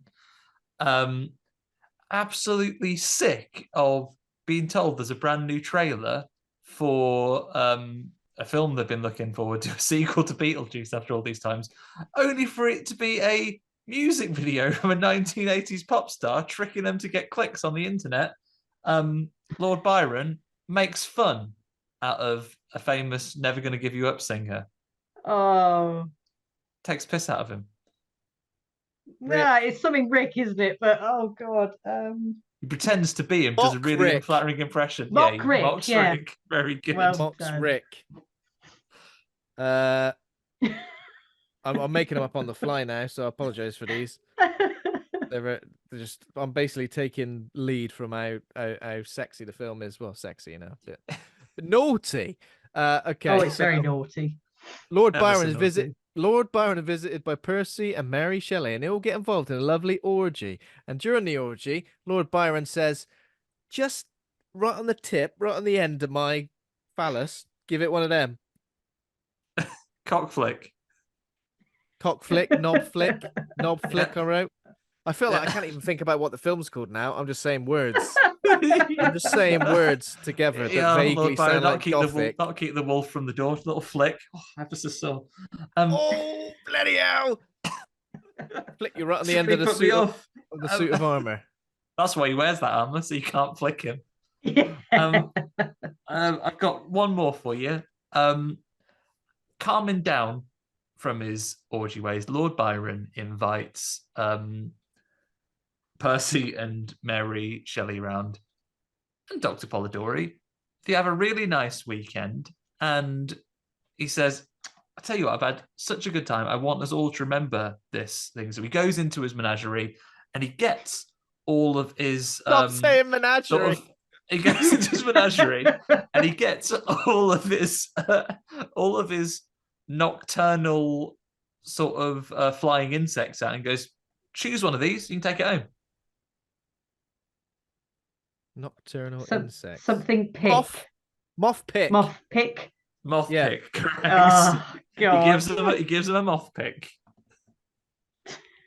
I mean, Helen, I feel like we're burning through rhymes left, right, and centre, but if you've got one, feel free. I don't know how I can follow that. I really don't. It's hard, isn't it? It's definitely difficult to follow. Cock sick. Knob Toxic. flick. Yeah. Do you know what we should do? Do you know what we should do, Andy? Grow up. We should go to bed. Is what we should do. We should go to bed. Yes. It's about time. We should go to bed. That's it. It's about That is time. it. Right. It's time to rate the movie, everybody. A bizarre rate the movie movie. indeed. So, Ooh. Helen, we usually go from A to F. Pluses and minuses are allowed. Oh, okay. Would You you rate get to go Gothic? first. I'm slightly biased. That's the problem because I really do like it. But So this is your fine. rating. That's fine. This is your rating, not the rating of the True. world. This is Helen's rating of this movie. okay, I will go for a B minus. Nice. Yes. B minus. Ben, any elaboration on that, Helen? Why would you say B minus? I think that it's wonderfully weird. It's a very unique story, but sometimes it goes a little bit too weird. And as I said right at the beginning, it lingers. And I've thought way too much about this film and been icked out by this film. Yeah, it's as a conventional horror. It isn't really a conventional horror. It is in its own little bracket, and it is very, very odd. It's the kind of film I'd have to think twice before showing it to people because I genuinely don't think they would get what I like about it. But I do love that it is just a big mind fuck. Yes, it's definitely a mind fuck. Yeah. What are you saying, Andy? I'm saying, Ben, that for me, I'm certainly intrigued by this movie. I might have to give it a little rest and then watch it again, having maybe read a little bit more of the history, so I can go, oh, that's how it happened, eh? But as Helen said, it's a really non-conventional horror movie. I feel we've been objectively quite silly, and it's very serious. There are some serious messages in there, dead children and the likes. But other than that, it has like that giallo, dreamlike quality to it, and there's quite a lot to unpick there. So it's denser. Maybe on this first watching, I haven't perhaps got all of this that this movie has to offer, and all of the depth of character. So I think I'm glad I watched it blind in the first instance.